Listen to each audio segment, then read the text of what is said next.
I have a lot of friends who are sober, a lot of friends who are straight edge, a lot of my friends who are going through it. I know struggling with substance abuse and alcoholism can be really, really hard, especially knowing who to turn to. It can be really, really daunting. I'm here to say that a good friend of mine and his friend started this incredible treatment center called Refined Recovery. They gave me a phone number, 855-516-3332. You can text, you can call them. It's totally confidential. It's safe. There'll be somebody on the other line to help you out, a compassionate human being to talk to help you navigate the process, the insurance treatments. They accept most of private insurances. You can go refinerecovery.com, Refined Recovery Instagram. I know it's hard, but reach out to somebody, man. People care about you. People love you. People want you to be here for a long time. People love you in their lives. If you're going through it, make this phone call. It's totally private. I know people DM me all the time about going through it and going through sobriety and trying to get straight and trying to take care of themselves. And the struggle is totally real. And Refined Recovery is the definitely move. Reach out to them, 855-516-3332, or text them, 855-516-3332. You can call or text this number anytime, 855-516-3332. You know the drill. This number is here for you to call. As we get older, we start paying attention to what we put in our bodies. I personally have been listening to my body since I was 18 when I went vegan. I've always been focused on my health. It's super important, mental and physical health. But it's really important for people who are just starting to get more healthy and trying to step up their life. Doing your homework, reading the labels, researching and verifying everything that's quality. It's part of the game these days. That's why I started drinking AG1s. I'm so proud to have them sponsor my podcast. AG1 is a foundational nutrition supplement that delivers daily nutrients and gut support and is backed by multiple research studies so you can trust what you're putting into your body. We're all so busy these days, so just throw a pack of AG1 in the morning into a cup of water and shake it up and drink it. I love the way it tastes. I do it every single morning. It's part of my routine.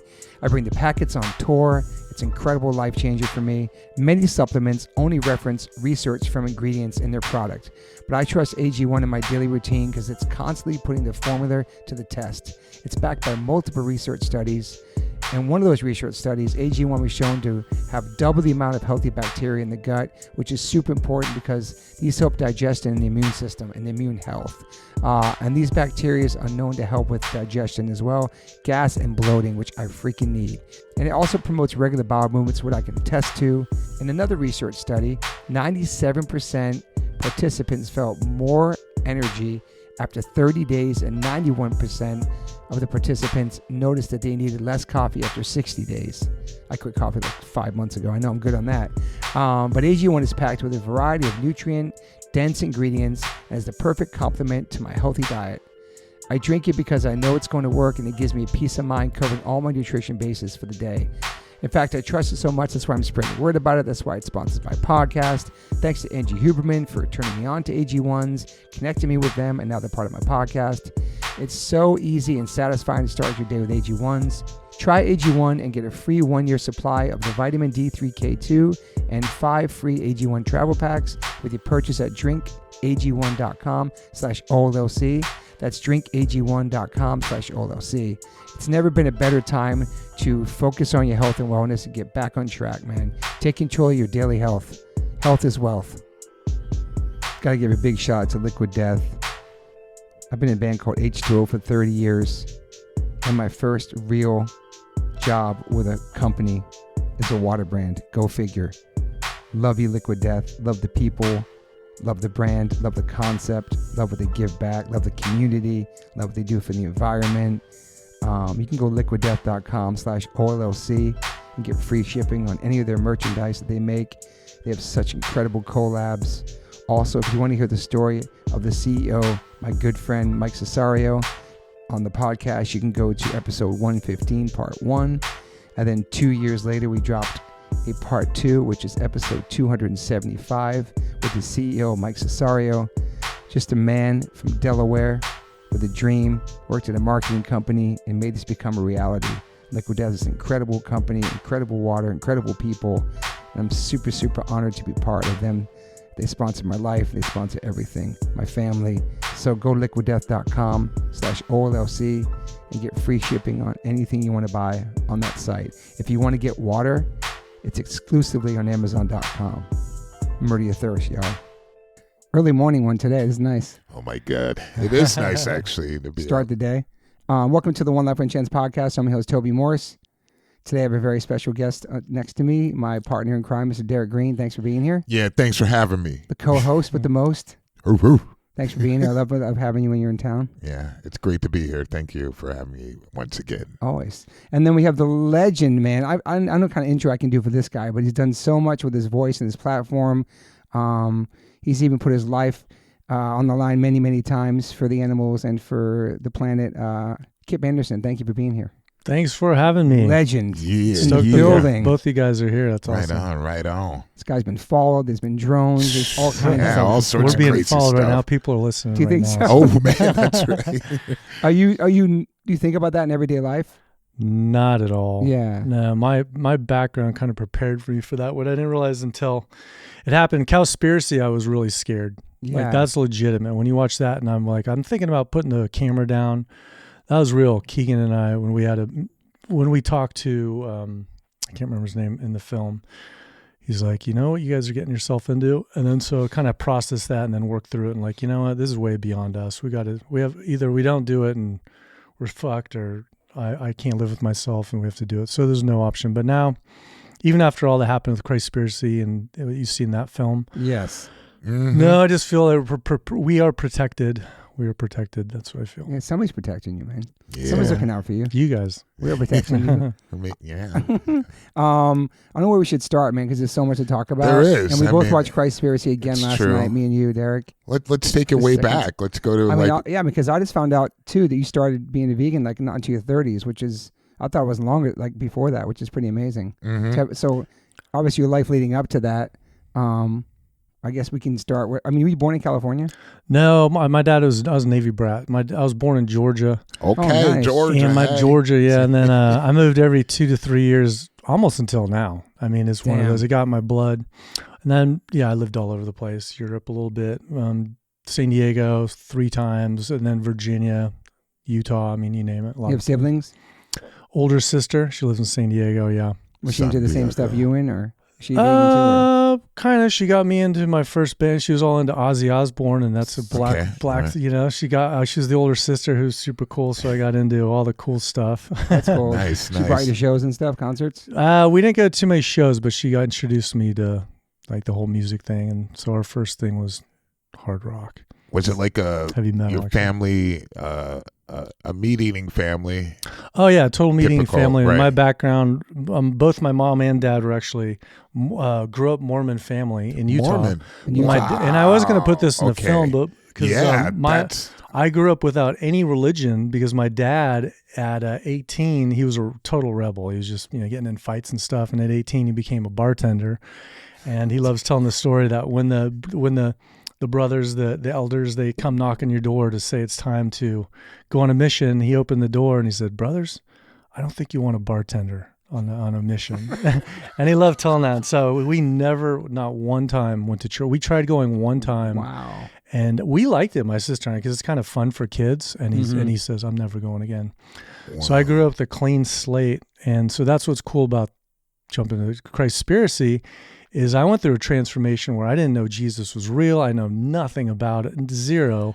And I came out of it like, I love Jesus. He's badass, you know? Like he's a real person. He's historically documented and and he's the OG animal activist. Me too. And it was really cool to have a kind of relationship, whatever you have with Jesus, which I'd laugh at myself always because I would make fun of that. But so that was a cool process of this. Yeah. I was raised Catholic and I was forced to go to church growing up, and my mom was super religious, and we did catechism, we did all that stuff. I think we're altar boys. I maybe blocked that out. But watching Christspiracy, it's like, yeah, Jesus was a badass and he did all these things for the animals, and I never even thought about it. I never read the Bible before, Wow. I mean, yeah, I was just going to ask you, like, if you grew up in a religious background. Irish Catholic, But it's pretty intimidating at times, I think, with the whole church. I grew up completely in a church background as well, having to go to church every Sunday. My parents being Sunday school teachers, so I had a lot of questions, like growing up. And I had to read the Bible multiple times, which was always, I felt fascinating, but it gave me so many questions that needed to be answered in in my mind, but I always thought the characters were, you know, it was like a pretty strong story in the Bible, and Jesus was definitely like super rebellious, and I was like, this guy is kind of cool, like you know, the way that they're portraying him to be.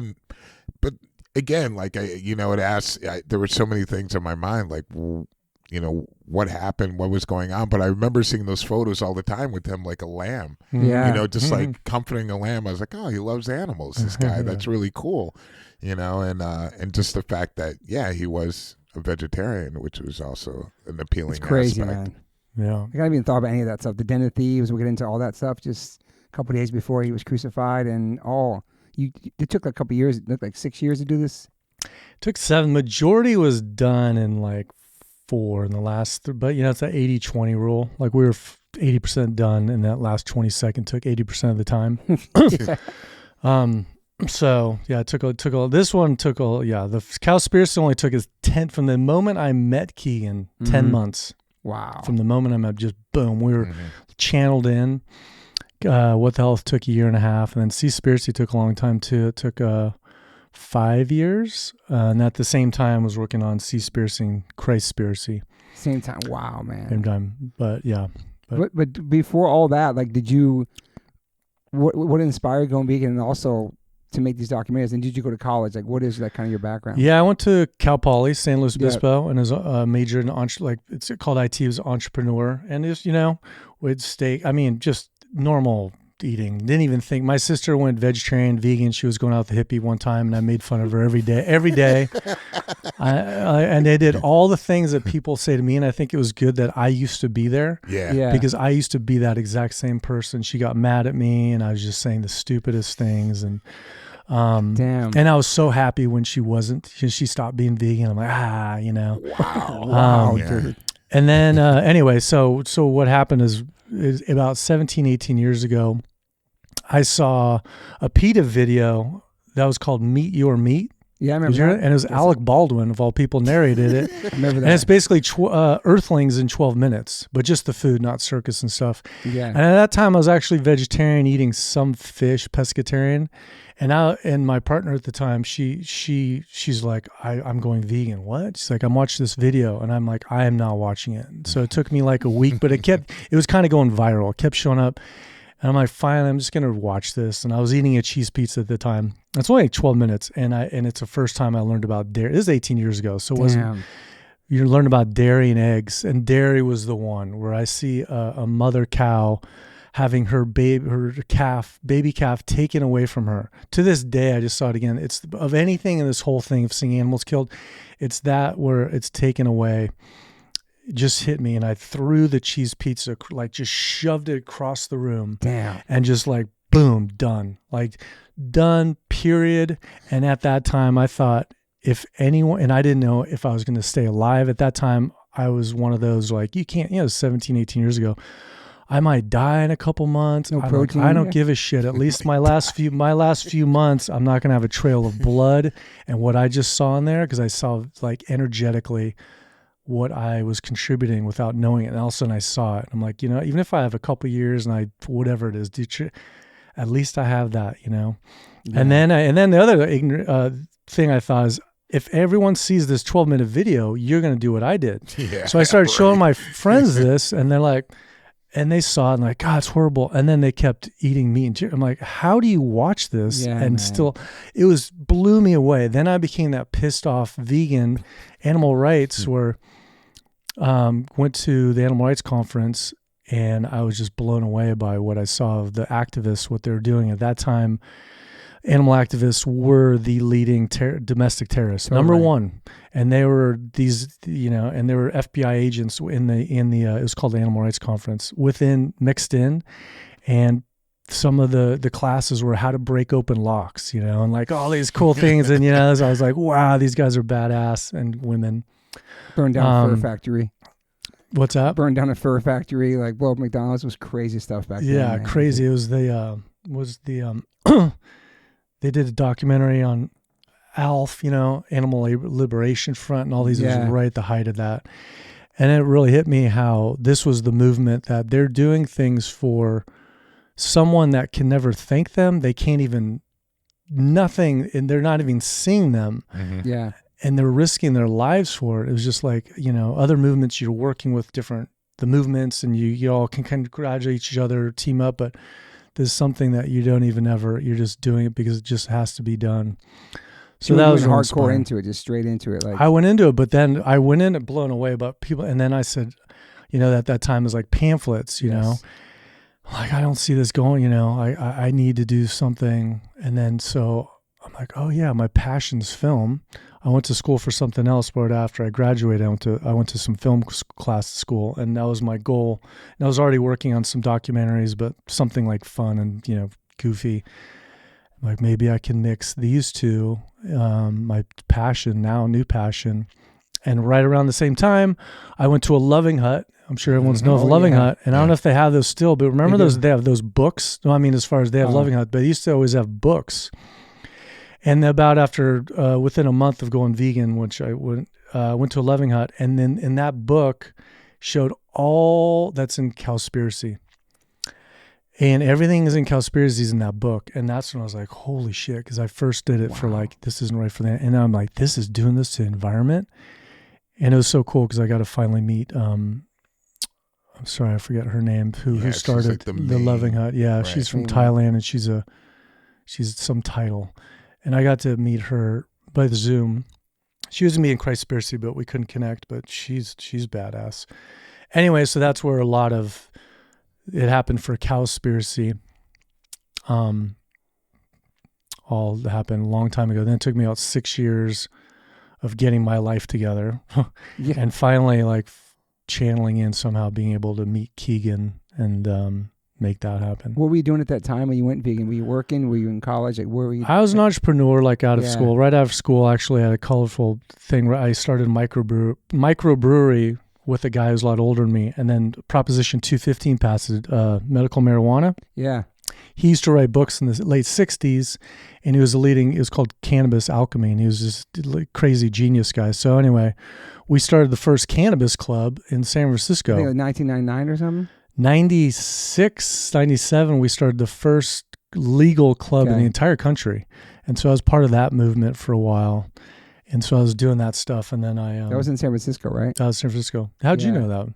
That's kind of hidden. Yeah, because you did that join the club thing too about the join the club. Yeah, I really hid that from... You in the Tenderloin out there. I was living in the Tenderloin. We had our club in the Tenderloin, if anyone's know there. Gnarly, dude. Gnarly. It's the only place we could have opened it. And every day we could have been 10 years in jail, or the Crips and the Bloods were right outside our door. We were undercutting them because ours was way better. We had to sell ours to them. And so my first film was, I'm like, I have to do a film. And that's to this day, I have to do a film on my particular story at that time, because I think so. At that time, also too, it was everyone had either AIDS and like 10% cancer, just pure medical. And I thought it was kind of a joke. I'm like, oh, this will be fun.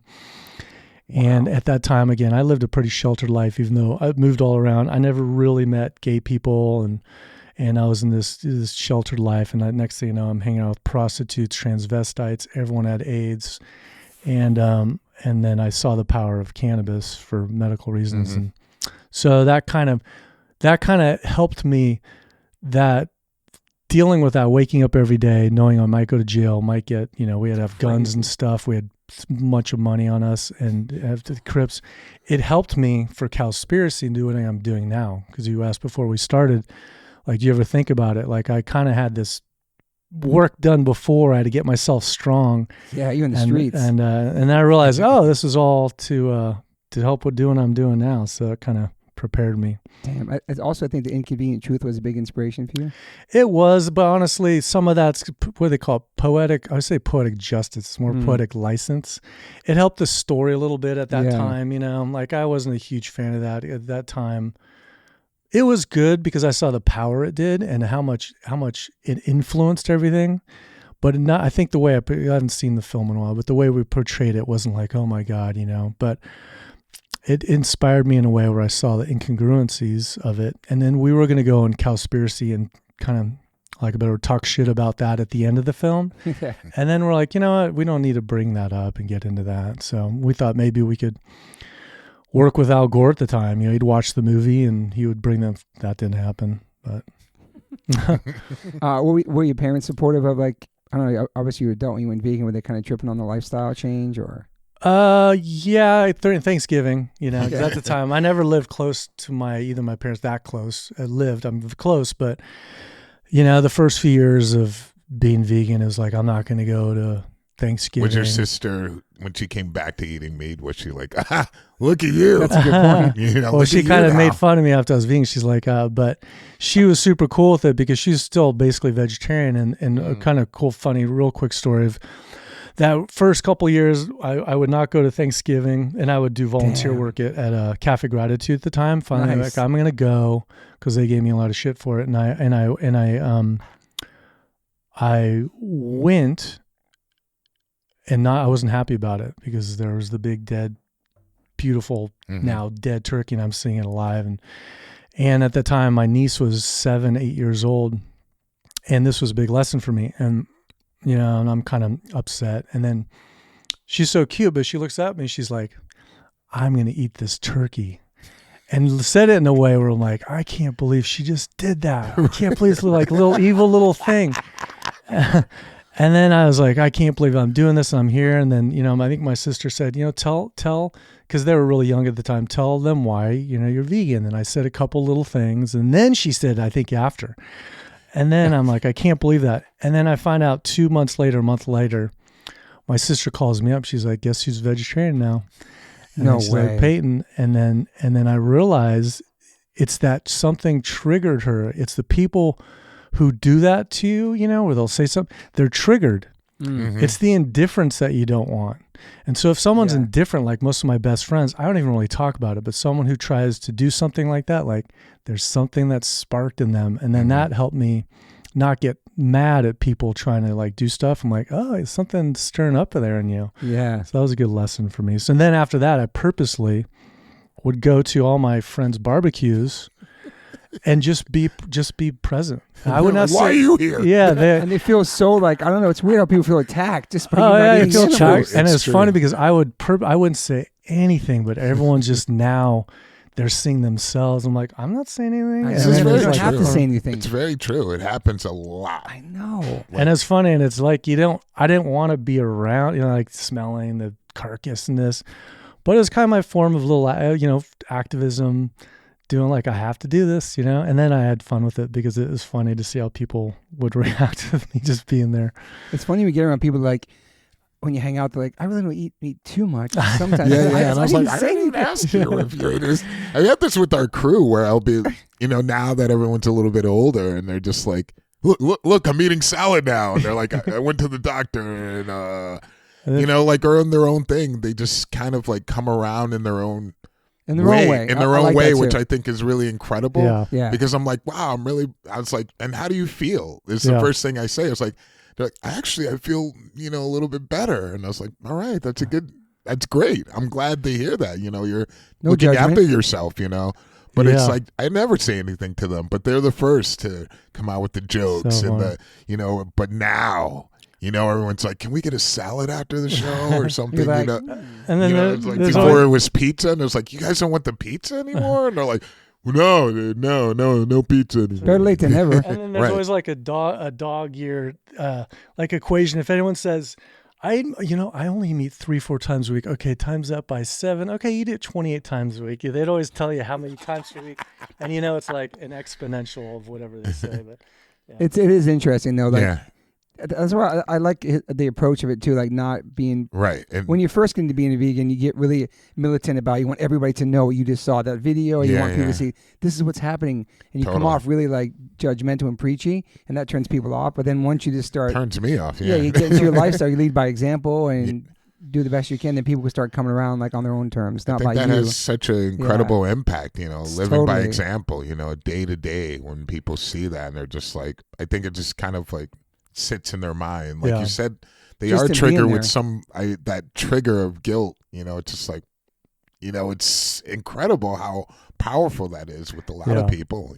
And it hit me for a while, even only really fully just several years ago. I mean, it's been 17 years being vegan.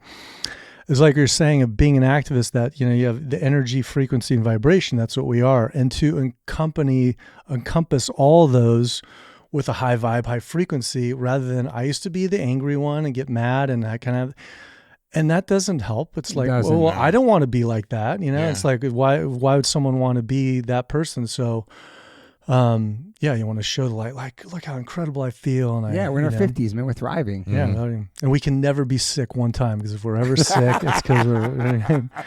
I really ever get sick. Fortunately, man. I don't either. Yeah. Maybe now with the LA air right now, it's kind of wild, but we're pretty good about not getting sick, dude. Definitely. I mean, obviously, we're getting older, we get run down, but sleep is key too with everything. Yeah. It's a combination of many things for sure. So Cowspiracy, that comes out. That's kind of does Netflix show that when that comes out? Is it hard to get something like that on like a mainstream? Well, we finished it, and then we didn't have a full plan. We just knew somehow, some way it was going to be big.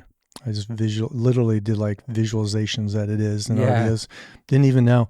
It was always a dream to be on Netflix, but after we finished it, James Cameron saw it. And this was before anyone saw it, other than maybe a friend or two, because he saw it earlier. We didn't send it to anyone, and we thought we had something special. And a guy who was Dr. Openlander, who's in the film, was working with James Cameron, doing this new project. And anyway, he saw the film, and he called us on the phone, and he was going to maybe be executive producer. And that was like the big moment where we're talking to James Cameron, the biggest director in the world, and he said, "This is awesome film," and he wanted us to do a couple things. He wanted to take out the V word, vegan, and I understood his point, but and then he wanted to do just a couple things, and if he would, he'd be an executive producer. And surprisingly, Keegan and I are like, no, we had turned. So that was our first. That's our first of doing some rebellious stuff. And we're like, I really are saying no to James Cameron. And then he even came around after we told him we wouldn't want. He's like, you know what? I don't want to have mine. You guys did this on your own anyway. Like, you guys do it your own way. And then soon after that, and then Leonardo DiCaprio watched it through PETA, through Darren Aronofsky, sent it to him. He's working on a doc. And then his person called us and said he just got a deal with Netflix, and he's supposed to bring a few films to Netflix, and he's executive producer. He wants your film to be the first one. Like, we thought that was fake. Right. And then that was like, wow. So, and then it took 8 months of legal work. And then Netflix told us after, he said, it wasn't for Leo, we would have gotten this 6 months earlier. But wow, shout out to Leo, man. I even had no idea, man. That's incredible. So yeah, Leo put his name, which is awesome. And so yeah, it was a magical, divine, we always say the animals are the true producers, and they lined it all up. But yeah, super grateful for that. And for him, I don't know his veg journey. I know Leo's mom's vegan. Yeah. Whatever, some people aren't, come around too. Some people aren't vegan, but they do a lot more for the movement than some vegans are doing. It's crazy, right? They do the best they can. Yeah. I know people always trying to say things about him flying and all this stuff, but he does a lot, puts a lot of money for the environment, and really nobody's perfect. You know what I mean? Maybe I think a lot of people just have that idea of pushing people up into this pedestal of they have to be this all be all like God, and if they come away different from that, then they're just like, they're completely broken, this person. It's just stop putting people on these pedestals. Just go with their actions. Yeah, that same thing happened when Beyonce and Jay-Z started that vegan catering company, and it was only up for a month, and people just started posting pictures of her wearing leather or something that wasn't vegan, and they were trying to be vegan for a month. And I remember they were going to Crossroads all the time, and they kind of, I don't know if they still have the catering company, but the vegans were so harsh, and it's like, dude, they're trying. These people are trying. You know what I mean? The support was just so negative about it. It's like, she's massive. If she can get so many people vegan just by doing that, But people are just so attacking her. Yeah, support that first step. We're all back there. Yeah, I wear leather and that, and it doesn't. I was a vegetarian first. I was wearing leather at first. Me too. I didn't know anything. I didn't know anything either. But it's like, it took some time, but yeah, that's the thing. Just supporting it and just I don't know. So vegans can be so the vegans can be the worst to other vegans. It's just so judgmental, and I feel like that word became a 4-letter word, whatever, 5-letter word, where people are so offended by it. Yeah. It's a tough thing because there's so much passion behind it, and then if you go now it's called, what's it called now? Not the Animal Rights Conference. It's called anyway, when you go there, there's a lot of different, and it's kind of like the Malcolm X versus the Martin Luther King, the nonviolence versus like, no, we got to do something. If you're an animal, do you want us to wait to go through politics, and get something done, or do you want to be freed right now? I'm like, I got a point, and then so. I love all the approaches of it. That's the thing. It's a full spectrum. Not everyone likes rock and roll music. There's some like classical, some like punk. True. And when you want to inspire, a lot of times it's a 15, 16-year-old kid. You don't know what kind of music he likes, but don't bash it because everyone vibes to something different. So that's something I really appreciate. Same. But you see, like I said, the in-house fighting of the movement, which happens, I think, in all movements of how to go about it. But who's like the most vegan? Who's been vegan the longest? It's like, it's about the animals. It's not about the person. Right. And nobody's perfect. Like everything at the dentist that gets put in your mouth has been tested on animals. Like you're flying on airplanes with leather seats, you're in Ubers with leather seats. Like you can't not be around things that have been tested on animals. I don't know. I just feel like you can't be a perfect. It's impossible. Yeah, don't be concerned with the other activists doing. Just what are you doing? What are you doing? What'd you do? So, and I the people that go out and they like throw fake blood on people's fur and all that stuff. I respect their hustle. That's how they feel about animals. That's their approach to it. Mm-hmm. Ours is different. Everybody has their own different way of using their voice and the platforms from the animals. Some of it works, some may not. But you know what I'm saying? Like there's a whole bunch of us that are like, everybody's so passionate about it, but the end game is saving animals. Right. Like when people say like fake meats are bad and don't go to Burger King, it's like, okay, don't go, but it's not for you. It's for the people who are transitioning, trying to become healthier. And this is a great way to try it. You know what I'm saying? We don't have to go there. Yeah. If we don't go to Burger King, we don't have to. If I think what you're saying, I remember it was at Burger King, the first one that finally brought back the vegan burger for a while. I'm like, I don't necessarily want to have this a lot, but I'm going to go as much as I can for the next few months because I found out the first time I was Burger King or one of the other ones in like 1996 or something, like a long time ago, they put a veggie burger out. Yeah. It flopped so fast and it took 20 years for them to try it again. So it's like, being an activist isn't always, the thing that you want to do. So I'm like, hey, everyone go to Burger King. Yeah, they're killing animals, but they're making the first step. And if you just don't do that, they're going to go back and like, oh, that was a failure. Yeah. So it's like thinking long-term, thinking bigger vision, not boycotting one because they're doing, other things, support the things they are doing. And then that, energy goes or energy flows where energy goes, whatever that. Yeah, it's true. So, but I mean, maybe I remember that in 1996, those burgers. You're the one who had them. I don't think I wasn't even. You were in Brazil. I was in New York. I remember being veggie burgers at some of those spots back then. But I never ate fast food in New York. I wasn't going to Burger King. I guess at not. all. We're going to dojos. We're going to dojos. We're going to Kennel 79. But I love that there's options out there. I love that they still exist. There was this whole thing where people were going crazy about the fake meats and how bad they are for you compared to real meat. I'm like, dude. And they do it pretty well in Europe at those fast food places. They have a lot of incredible options, actually. Yeah, I'm just crazy. like, wow, they're really making that effort, which I never thought that would happen. But these are like major fast food places that have various options, not just one, but just things are interesting for people to switch up, It's really cool. There's options everywhere now. It's insane, man. Oh yeah. And that's why people like, the movement, what's happened, all these vegan restaurants are closing. And it's like, because every single restaurant, they have incredible vegan options. So I keep saying that, man. And it sucks because now I used to support those carnivore, whatever you want to call it, ones that have meat, because I'm like, this one that has a new thing, let's support it so it doesn't go off the menu.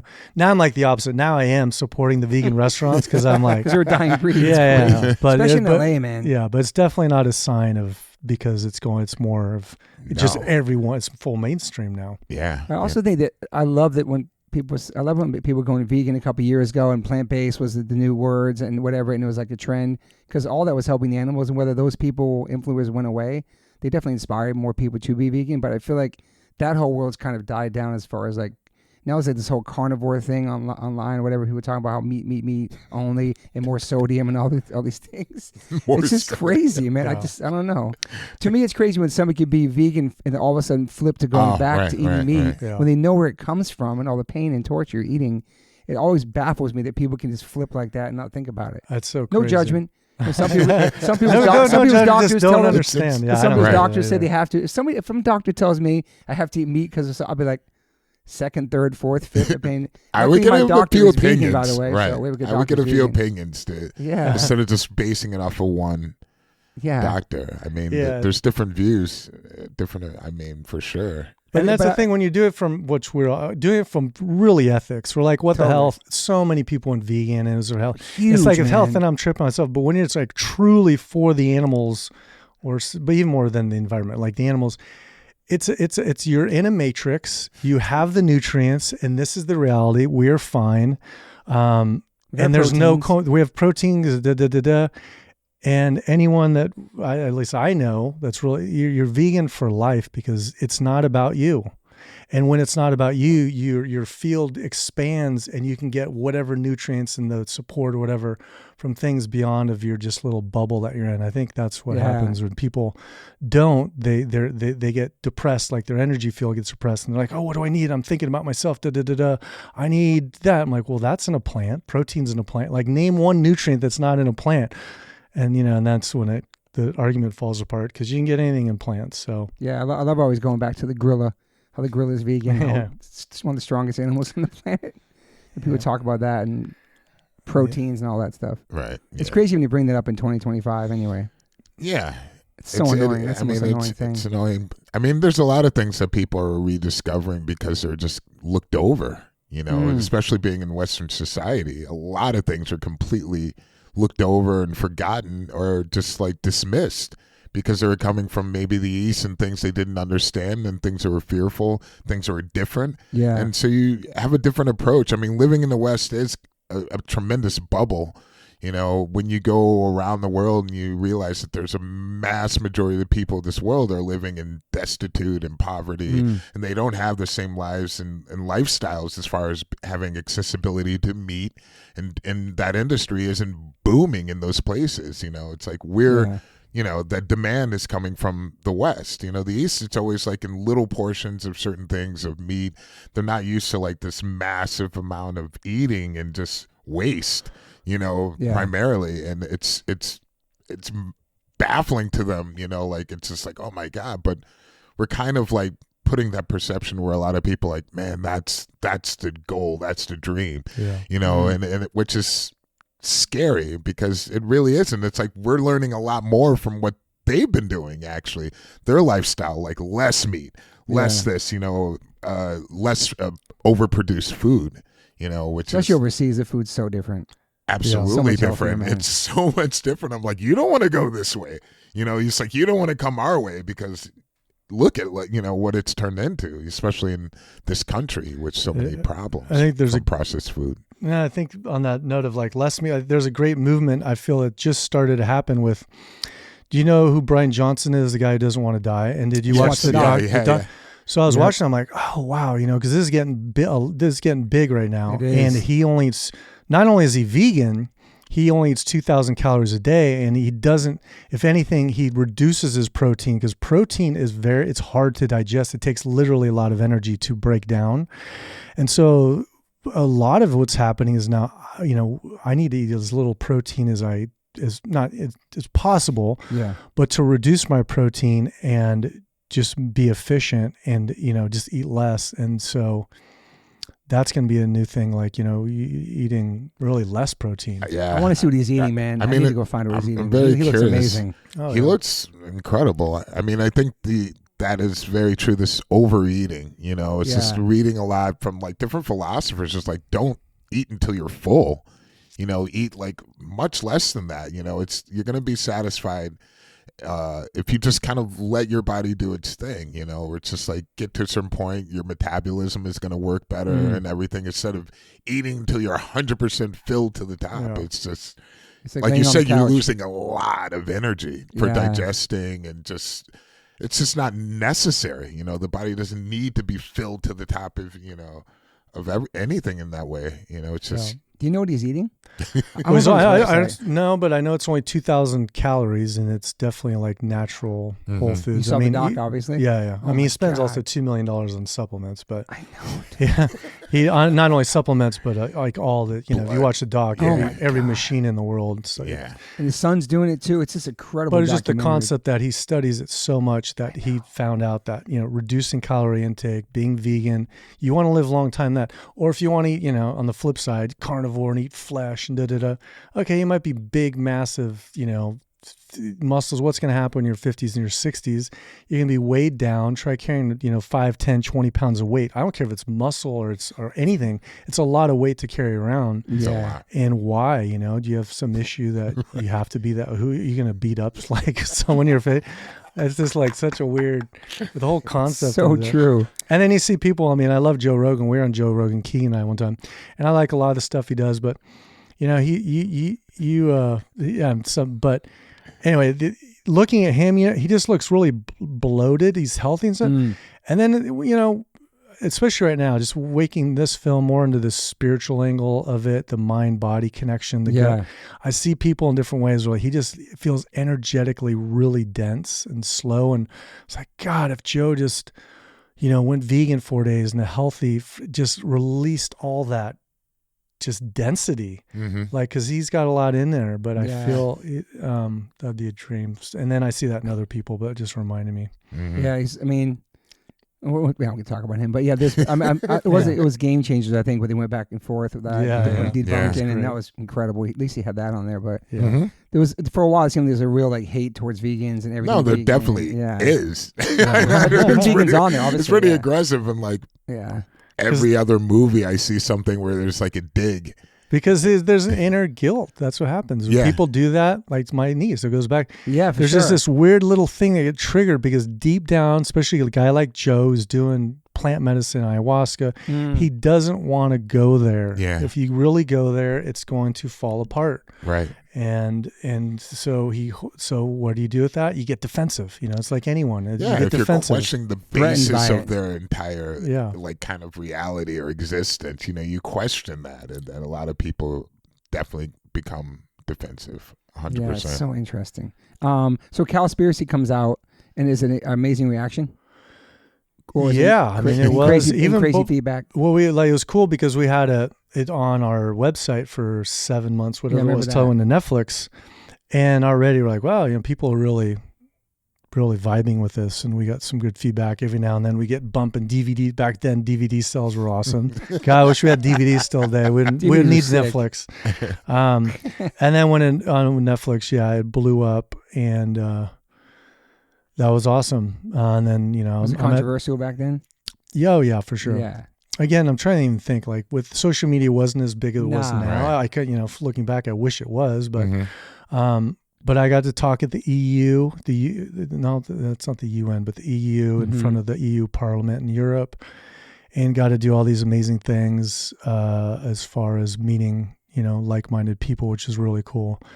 And it made a big impact. To this day, has a massive impact. At that time, no one made the connection. And nowadays, the film was 10 years old, a little over 10. Yeah. Now it's kind of common where everyone knows it. So it was the right timing. It was super grateful. Also, people coming at you too in a negative way. Yeah, but I'm not fully on, even to this day, not on social media where good. I put my, so they're going to come to you face to face if they can. Yeah, and I was in San Francisco too, and I kind of like my bubble. Like, that's cool. So, What the Health is one where everything, like everyone talking shit and that whole thing. But I feel like that had the biggest impact for people turning vegan, I think. So many, my neighbor, BB, she's like a 70-year-old woman who made fun of us for being a vegan weirdo house. We made her watch it, and she went vegan for like 9 months, and she had diabetes, and she was like eating healthy. It was crazy. Just what the hell? Yeah, she's my neighbor, this normal lady.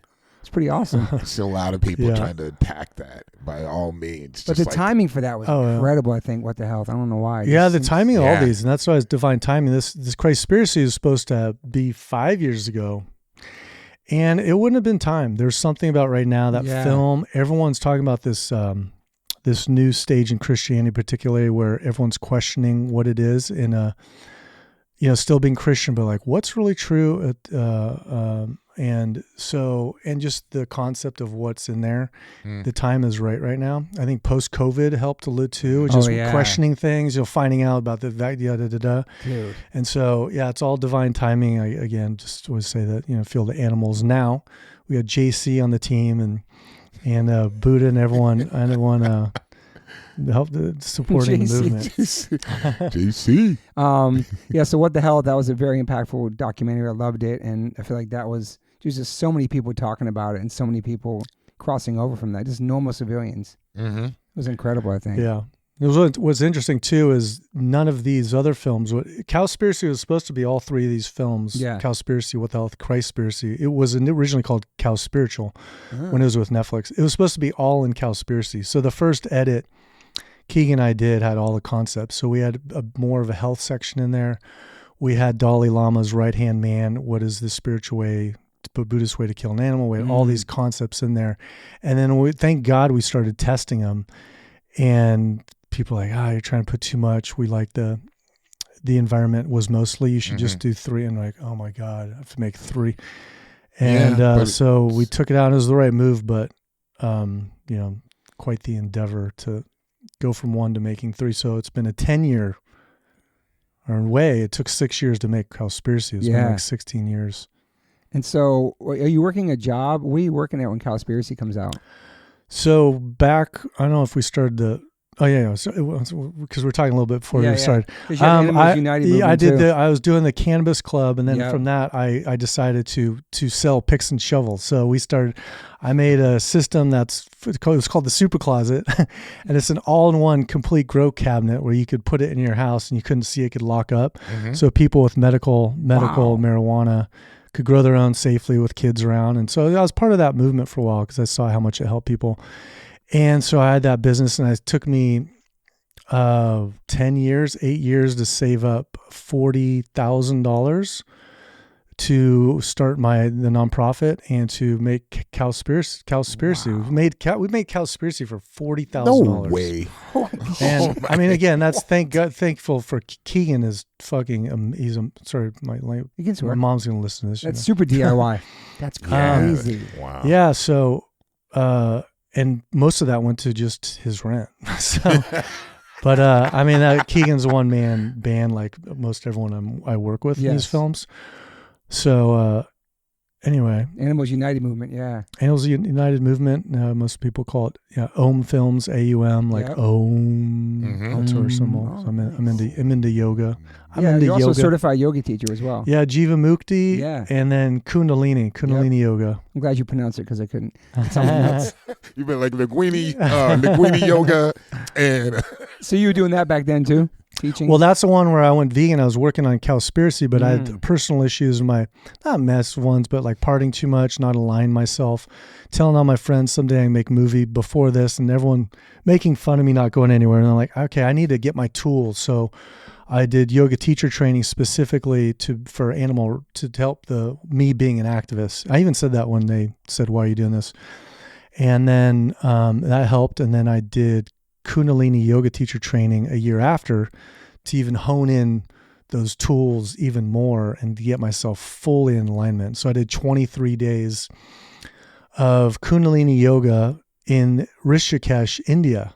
Wow. And I'd start at 3:30 in the morning jumping in the Ganges River, and then doing Kundalini yoga for about 10 to 12 hours or studying it. 23 days. And after my electromagnetic field just boom, I come home. I didn't tell anyone I was going, and everyone looks at me like, you are completely different. What did you do? And then I told, without telling anyone, you could just see it in my field. And 10 days later, after I came back, after trying to work on Cowspiracy with different filmmakers, 10 days after coming back, Keegan saw a message that I kept putting out, but for some reason, everything was in alignment. And 10 days later, I met him. 10 months later, boom, it was done. And so that yoga is no joke. And I started doing daily meditations, visualizations, manifest work, The Secret. So all that stuff really, really works. Seems like you really got into a really great discipline for yourself. Yeah, discipline. And it was one of those things where there was no if this was going to be done somehow. Period. That's and so that helped a lot too. Absolutely. Damn. Wow. And then obviously Seaspiracy, which is many. Well, it's 2017 was What the Health, and then 2021 was Seaspiracy. It's a pretty decent gap. Yeah, we signed the contract for both Seaspiracy and it was called Cowspiracy Time, Netflix 2017, but we were working already for about 6 months. So yeah, it took 5 years for Seaspiracy. And again, Allie's, as everyone knows now, phenomenal filmmaker. Incredible, yeah. And with support of his wife Lucy, and that was a journey. That was almost going to be taken off the plate with Netflix too. Really? We're working with both of them, and every now and then we'd show different edits. And for a while, they were both looking, because we were just the way we don't work how normal production companies work. Yeah. But anyway, obviously, it all aligned, and that got released. So that was huge. That was a big one too, right? A huge one, yeah. That was perfect timing as well. Yeah.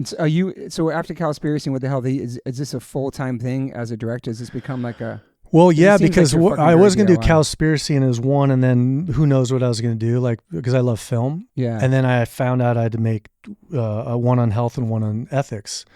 And so I'm like, all right, I'll bust these out. It took me 10 months. I'll do this 10 months and this, and I thought it'd be done 3 years. So finally, now it's been it had to be done. So it was 3 chapters of one concept. So yeah, it was like, this is what I'm doing until these are done. Yeah, the Seaspiracy one was incredible. Yeah, and then Seaspiracy was kind of off the tangent, because Seaspiracy, Keegan found Allie with, he helped us do a few things with editing. And he had a 12-minute, out of Cowspiracy, he was inspired. He did a 12-minute YouTube video called Seaspiracy. And it was everything that you see in Seaspiracy in 12 minutes. Okay. And we're like, this guy's talented. And then so he worked, and then we ended up doing that together. And it's incredible, because fast forward a little bit to Christspiracy, seeing some of the priests and people at the churches talking about, fish, it's not an animal, just all that, and then and then seeing Seaspiracy, and also about people think it's all straws and all that stuff. It's really the netting for all the fish to catch. Right. I even learned a bunch of things from Seaspiracy. Mm-hmm. That was incredible, and a lot of my friends watched that too. Were like, "Well, I just eat fish. Everything else I don't eat," and then they started kind of crossing over from that too. Yeah, it was great to see. Definitely a lot of people just weren't knowledgeable about it. It's just really they had no idea, and it definitely changed the mind of a lot of people once they realized what was really going on, because nobody had a clue. Yeah. I think most people. Yeah, I need my protein from my salmon. Right. Mm-hmm. I mean, my omegas.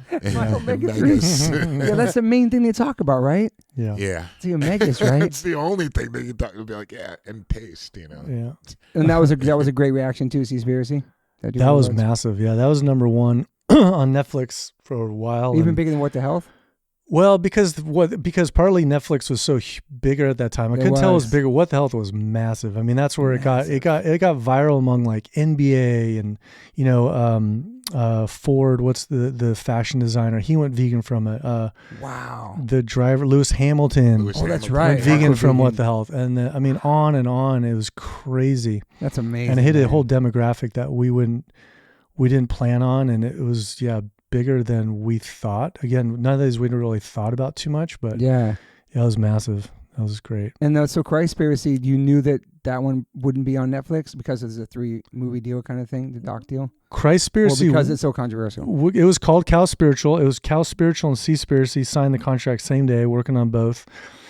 And it felt like they thought it was going to be a film on how the different spiritualities align with loving animals. Almost like it felt like a David Attenborough, I mean, because I didn't understand. I was trying to figure out when I heard about it. I was trying to figure out where was it going to go. Yeah, it's like if anyone's seen Prayer for Compassion, I've seen most of it. They thought it was just gonna be this beautiful film. How it's it's like, have you seen my other films? That's not how we do it. And so we coming in hot with our first edit. One, it's super rough. It's not even, and we're talking smack about basically Dalai Lama coming up in the first 5 minutes about how he's eating animals. I know, it's crazy. You're talking about at that time, more so revered Dalai Lama, and then we're talking about Jesus and that he's not from Nazareth. Yeah, they were not expecting it. And then so we're working through, and they're great to work. I love Netflix. It was still, they wanted us to make a fully different edit, and long story short, give more, and they even made another edit that sometime we'll release because if we're allowed to legally. It's a very rough draft, but there's so much amazing footage. All these interviews are an hour and a half long, so everyone in there, you could make 20 films and they'd be phenomenal. And they made a different one. Like, no, this is not the movie, but it's still interesting. They love Carol Adams on feminism. They really love that part. It's super interesting. And these different little more philosophical ones, but like taking Dalai Lama out, Jesus from Nazareth, you can't say that. And we're like, no, this film has to be told this way. And it might not get this sudden massive boom impact like Seaspiracy and these other ones do, but the long-term play will be more impact, we feel, because not everyone needs a Netflix a subscription. True. And this film has some big, exposés in India. No one has Netflix in India. And so while we're even making the film, we're working with these activists in India, and we've kind of felt bad because it was going to be on Netflix. And so that kind of helped realize, if we buy this back, we can, keep our dignity of what the film needs to be and artistic, stand up and do a new way of distributing it. And in the long term, have it for free for everyone. So there was a lot of motivation other than just wanting to tell the story the right way. Yeah. What was the Q&A? What movie were you doing Q&A for when you met Cameron? It was a Cowspiracy screening at the LA Green Fest. You're in LA. Yeah. Hence LA Green Fest. For listeners, it's kind of inspired that, it's like, how would Jesus kill an animal? It was so interesting how the whole thing ethics of eating animals, spiritual way to kill an animal. What's the spiritual way to kill an animal? That's been my always favorite of all these concepts. And what's the environmental way to do it? What's, the healthy way to eat animals? It's one I'm most aligned with by far. So this is the film that I've wanted to do. It's almost like I had to make those other films to get to this one. For me, this is the core of ethics. And I thought it was really cool because you really didn't know. Like, it seemed, from the very beginning of the film, it was a good start of just like, I don't know anything about this. Yeah. And I love that aspect of it because most of the viewers don't know or thought about that in a way. So I was like, that's a good question. Is right. Like it really pulled me in because I was like, where is this going to go? Yeah. How is this going to connect in any way? How is this really, but the way that it went, it was so interesting to see the connections that were made that I would never have imagined. I don't think a lot of people can make that connection of all these different types of religions. And I mean, I already knew from my own background that I'm not dissing religions, but I find a lot of hypocrisy within its people, not necessarily the truth or the story that's being told, but there's a lot of hypocrisy. Just human beings can be that way, all of us. But I just find that a lot with religion and just many things I've always questioned as a kid. It brought me back to like, oh wow, I'm in Sunday school. Just like, well, why, why is Judas like revered as the most evil person in the world? I was like, he was Jesus's right-hand man. Yeah. Like he was the most devoted apostle, disciple, and then now they're just like hating on him. I was like, he had no free will whatsoever. He had no choice in the matter. He had to be a part of that story, and Jesus even told him that. Mm-hmm. And still people are hating on him. I was like, he was the ultimate like sacrifice. I think if anything, he should be revered. And my Sunday school teachers were just like, you are out of your mind. Like, well, Judas will never be like a hero by any means. And that's just like one thing. I was just like, well, okay, that's kind of bugs me a lot with certain things with Christianity. But I just found, that hypocrisy was something that was just like, wow. And the religions, what they put a veil, like a filter veil on something that's so beautiful, and like Jesus' story, and a lot of religions do that.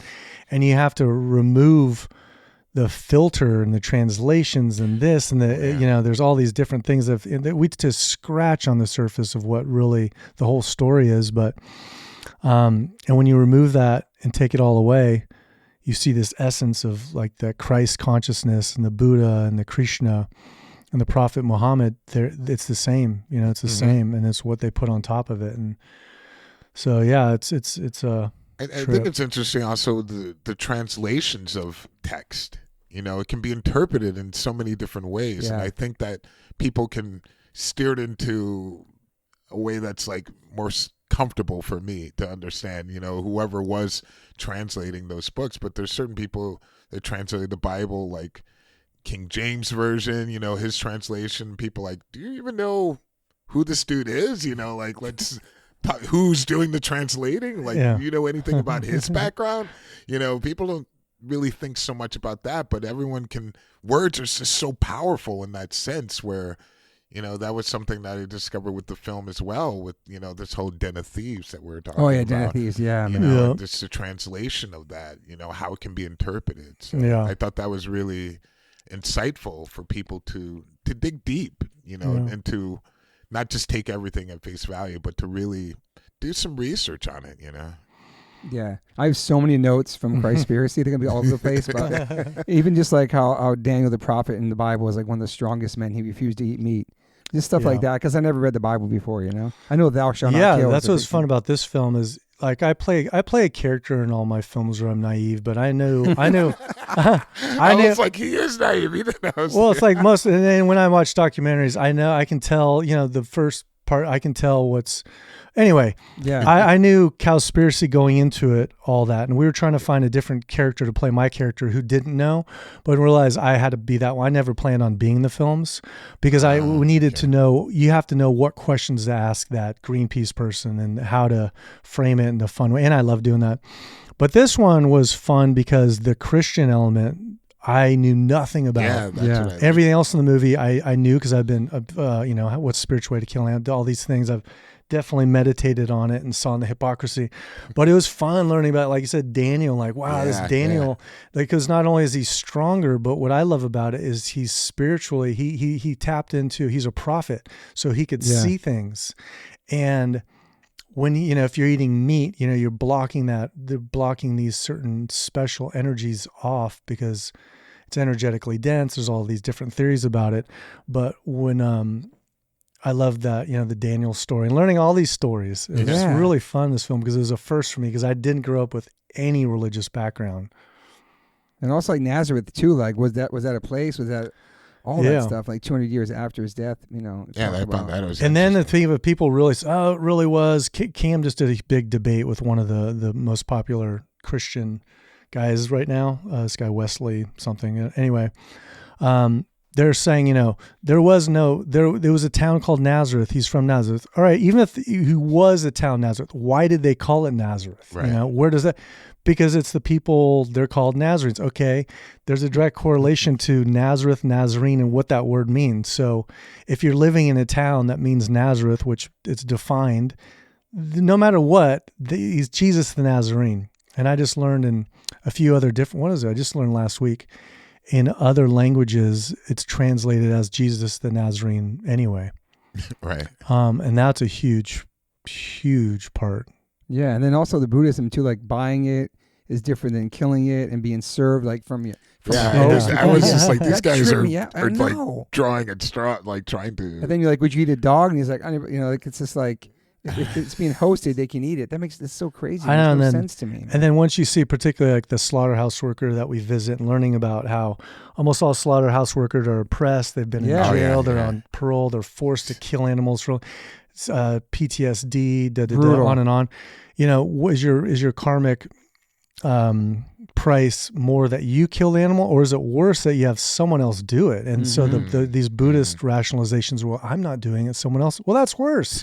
Like if you're doing it, I would say that's better. No matter what, it's messed up. But yeah, and there also was it Karmapa about the Buddhist. He's the highest one. Karmapa, like the highest. Like he's basically like don't eat animals whatsoever. Don't. Yeah, and he's supposedly he's vegan. He might be. But he's vegan. He's aligned with that, and they're. Yeah, which is cool. And then Hinduism also, Krishna. We know a lot of friends who are Krishna, but Krishnas aren't vegan. They have dairy. I mean, which I've known that for a while. Me too. I never understood that. Maybe it's just part of the because cows are sacred. I always thought cows walked around India all through the streets. I had this impression too. Yeah, and they never got killed. That's India's biggest we're releasing the film in India in like a month. Yeah. And we want to make that film go viral there because that's their biggest cover up. Yeah. When I was in India doing that same Kundalini teacher training, I was asking people around there, like, do you know, and I knew, do you have the cows? Oh no, we don't kill cows here. Everyone said that. And I'm like, no, you do. Like, no, we don't. And they do. All their cows, other than a few roaming on the street that somehow got out or whatever. Oh yeah. It's like symbolism. For sure. I was shocked when I went there. I was like, I didn't realize this many people were eating. I mean, in the doc, you and your crew, they following the ones that are smuggling across the border, and they put the drone over the top. Yeah. And there's like 70 more cows squished in there, and they're taking them over to like sacrifice. Cow mafia. It's crazy, man.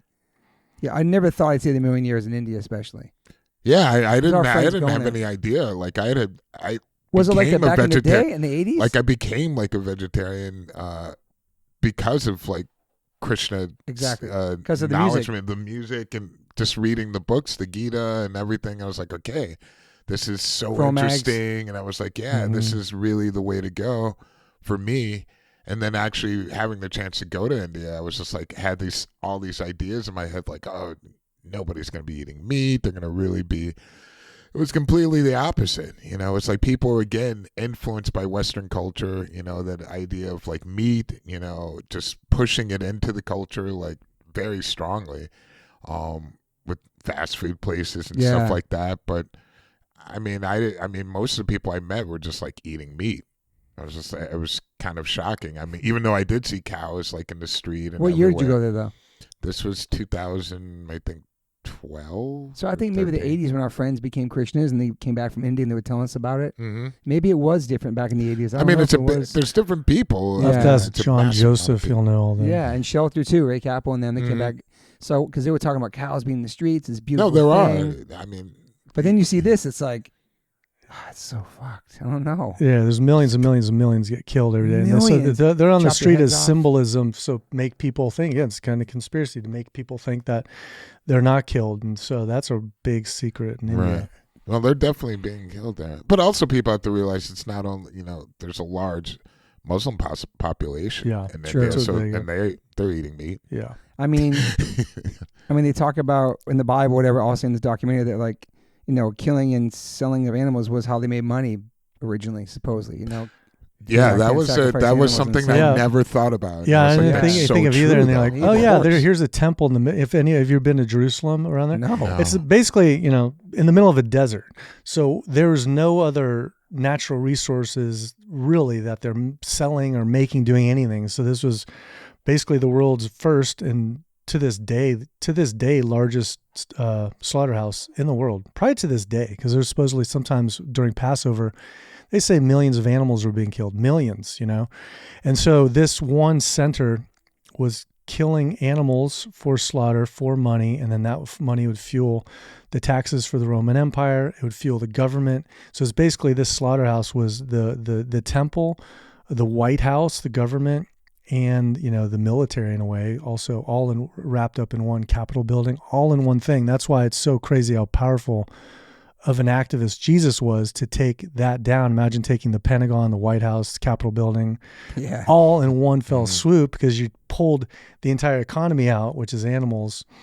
And anyway, it's crazy. Also Leather City too, that spot in India we went, Kolkata. I probably said it wrong. Kolkata, yeah. Yeah, like, and how the dye and all the chemicals goes back into the water where you went into the water a long time ago. Another one, yeah. You wear leather. It's like, you know, trace back. You're not going to wear leather again. Leather is the most lowest vibration. I have a few passions of mine. Like one is with dairy. You know, everyone has their thing with I guess not everyone, animal rights, but with the dairy, and then leather. I just can't stand leather. The lowest vibration. If you follow that back of. You couldn't. If we sat around a room, like let's conceive of the most effed up material in the whole world, and then, you know, you couldn't even come up with leather if you go back between the chemicals, the people working there, and the cancer, and then move back before the animal gets killed. It's usually the more expensive leather is the baby calves. The baby calf got separated from the mother. Look at that. So literally, like, look at the chain when they say, you know, farm to closet or farm to your table. Really look at that and see if you align with what you're doing. Yeah, it's crazy. Everybody getting sick and cancer from the chemicals. We're all like, that was... You couldn't even walk in there. Yeah, it was crazy. I have so many crazy notes. Sorry, I'm a spaz. But also that random YouTuber in there, Food for Lewis. He had the whole thing. He was eating roadkill, and then he was also religious, and then it's church no problem, like him eating pigs and chickens and cows. But when he ate the goldfish, everybody went crazy because fish is not an animal. He was eating roadkill. Yeah, that was crazy, man. Then he went vegan, and his church is saying like he's being like the devil, and he's like, I'm eating a fish, you eat fish, but you know, I'm eating animals that are already killed. You're eating chicken and pigs, right? And because of one goldfish. Yeah, so that transitioned into the Matrix part of the film, which was a good transition. I'm surprised that guy never got sick from the roadkill. I know. I was gonna say, yeah. Crazy immune system. Is that guy still around? Oh yeah, he's awesome. He's one of our good friends. He lives in England. He's had a baby. He's been vegan strong for a long time now. I was actually watching Cowspiracy before it went on Netflix. I didn't know that there was such a thing as YouTuber. You know, remember his like Daily Life, whatever that was called? Mm-hmm. He was the biggest at the time. And you know, wake up in the morning and so you see spikes and DVDs like, oh my God, we just sold like 150 or whatever. And then we find out what happened and it was him. He watched Cowspiracy live on his YouTube while he was watching, he showed his reaction. Mm-hmm. It was really powerful. And he said the camera, he's like, I'm vegan. And to this day, he's a badass animal activist. Yeah. And so, yeah, he's super cool. Also, Mark Chang, we have to give Mark a shout out, man. Animal Hope and Wellness, man. He's in there too, like breaking down. He's over there saving dogs. And like he's my homie, got PTSD from all that and the things he's seen there. And he's like a superhero to me, man. Yeah, that's when we were testing that film out to non-vegans, that most of the time that got the most, that whole section is the most impactful part of the entire film. If you just watch that one Mark Ching part, it's almost like everything, I mean, it's edited down from like an hour, but he said it so perfectly. And he was going through some controversial stuff where even Netflix wanted him out. And we tried to interview another person who did dog rescue because we wanted that concept in there. Like, what's the difference between a dog and cow? Like, you know, he just says it so perfectly, and whatever he's done. There's no God on the kill floor. And at the end of the day, what's going to save or support more animals? And it was to have him in it. And I love Paul Watson, Sea Shepherd. Oh yeah, that he, you know, Greenpeace was telling him what to do when he's like, you can't do these, you know, direct action activism, you know. And that's when he left Greenpeace. He's one of the founders. His famous quote is, "I don't work for you, I work for the whales." Amazing. And so at the end of the day, it's like, you know what is the best for the impact? And it was to have him, Mark Ching, in it. And he's a badass, man. He did so much for the animals and the dog markets and all that stuff over there. Like a one man going undercover, seeing goats killed right in front of him. He told me crazy stories from being there. And also, whatever people said about Mark at the time, all I know is I sent my dog to him and he fixed my dog. So I went to his spot and he fixed my dog. Who had all kinds of weird, itchy things. So shout out to Mark. He's a legend. Also, the Holocaust survivor in there talking about working at the slaughterhouse and that comparisons was crazy, dude. That was so heavy, dude. Yeah, he was the first person, he's an immigrant, but the very first person to start an animal nonprofit. He started Farm. I can't remember what Farm stands for, but he was the one who started the Animal Rights Conference that turned me on when I went to it. He's awesome. Yeah, then you go into the kosher farms. Go to the kosher farms and find out kosher is more twisted, and not by far, but it's all more kosher, and halal is more twisted than just putting a gun or whatever stun gun. Yeah, that was crazy. I think that element of that was really enlightening. It was the economics behind it of how much money it makes. Yeah. Over $1 trillion dollars. Yeah. I was like, now I get it. And that rabbi that killed like over 1 million animals talking about, we just slit their throat. It's pretty peaceful. Yeah.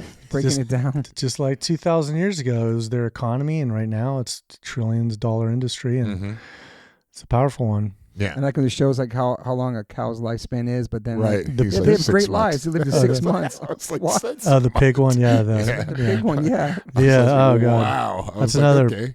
If you have a few like particular passions, the old Joel Salatin, the regeneration movement is just such BS, literally bullshit, and that kind of got more steam lately with Common Ground, that film coming out, and just it's not true, and you can be proven not true.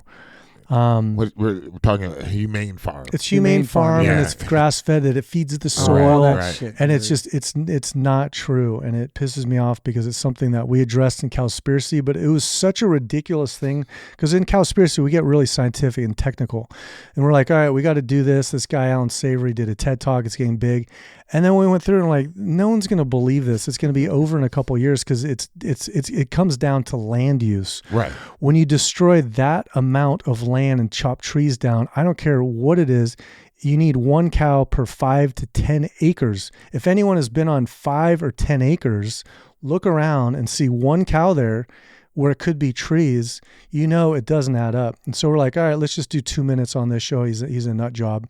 Oh. And then it's gone popped up in the last few years, and it's crazy. So we're going to address that in a fun way here soon, of just debunking, but proving once and for all, right, animal regeneration, soil regeneration with animals is not. It's complete BS. Yeah, this humane guy was like, what was he saying? This is a shelter, not a cage. And he's like, yeah, it's the Wheel of Fortune. It's a Wheel of Fortune. About the chickens. I'm like, what? Yeah. And then it actually reminded me, so interesting thing too, we're going to have is, during making this film, this guy wrote an article that said such a perfect way that these humane farms, that this is the way to do it. I only eat my meat from the Whole Foods, from the most humane farm. I know the animal's happy. And this guy said it's more twisted to eat an animal from a happy farm than a factory farm. Because think about it. In a factory farm, the animal is born into misery, and all it wants to do is get out of that misery. The only way out of it to liberate itself is to death. So it liberates through death. Oh, thank God, or whatever. It's still horrible. Good point. But so the drop off of life and death isn't as much. It's a small fraction. Mm-hmm. When you have an animal, whether it's a child, an animal, dog, cow, the higher its life quality is, and it now builds a trust. It loves, it knows how to love, it knows loves life, smelling, it wants to live a lot. Then at the time where it gets thrown onto the truck to get pulled away, now that drop-off is massive. And so now the tragedy, the traumatic event is huge. And so not only is this cow his beautiful life being taken away, which is so traumatic, he's also now, or she, has a sense of betrayal. And that's something the other animals don't have. So as betrayal in it, as fear, and as drop-off and what's happening. So when you're eating energetically, supposedly a happy animal, you have all these energetic elements that you're ingesting, and it's a real thing. And so eating humane, the happy farm animals, that's super twisted. Mm-hmm. Like if you're going to have to eat animal, and for the environment, which we go into Cowspiracy. Yeah. If you have to eat animal flesh, do it crazy enough, do it from a factory farm because of environment and these other things. But obviously just don't do it. It's a great point. It's funny, yeah, because you said like there's like prisoners and stuff working there, and immigrants are getting like 93 cents a day or something, like killing 3,000 animals a day. It's crazy, man. Sad. I mean, we used to go to the pig vigils. You never went with us to pig vigils? No. You go to the truck. I'm sure you've been to one. You give them like water or an apple, and it's like the only kind of positive human contact they have right before they go get slaughtered. It was so frustrating going to those things because there's nothing you can do. You can't save them or rip them out of the truck. It's just like, it's such an emotional moment. You can see them crying, you're crying, you're giving them water, and then like just go and just like, they have that 1 second where like, okay, humans are okay, but then it's like over. Yeah, no, it's so sad. Brutal. I remember going to that for the first time, and like, man, if everyone could go to a pig vigil of, we actually it's so fast, and the very end of the film, we go there and we have a couple of shots. Yeah. Super powerful. It is. And so I brought a couple of friends there who weren't vegetarian. They're like, oh my God. Mm-hmm. One day some lady was at Trader Joe's and told somebody she was going, and he came after work in his Trader Joe's uniform and checked it out. He's like baffled. Mm-hmm. I wish everybody could see that. My son was so hardcore. He's like, I want to jump over the fence. I want to stick a cow, take a pig. You can't do that though. It's frustrating. It doesn't make you more vegan. It makes you more angry. I thought it was frustrating. A really powerful part in the movie that really moved me was the young boy that was the hunter. Yeah, that's one of my favorite parts in the whole movie. And that was just like really, really intense. Like, I mean, I liked how it was told, like filmed in a way where it's like, it was really just like, just let it be as it is. Well, you know? So our favorite story of the making of the film is that one. So what happened? Christian Youth Hunting Club. Christian Youth, which Cam belonged to, the exact same one. He was the same guys that little kid was. Wow.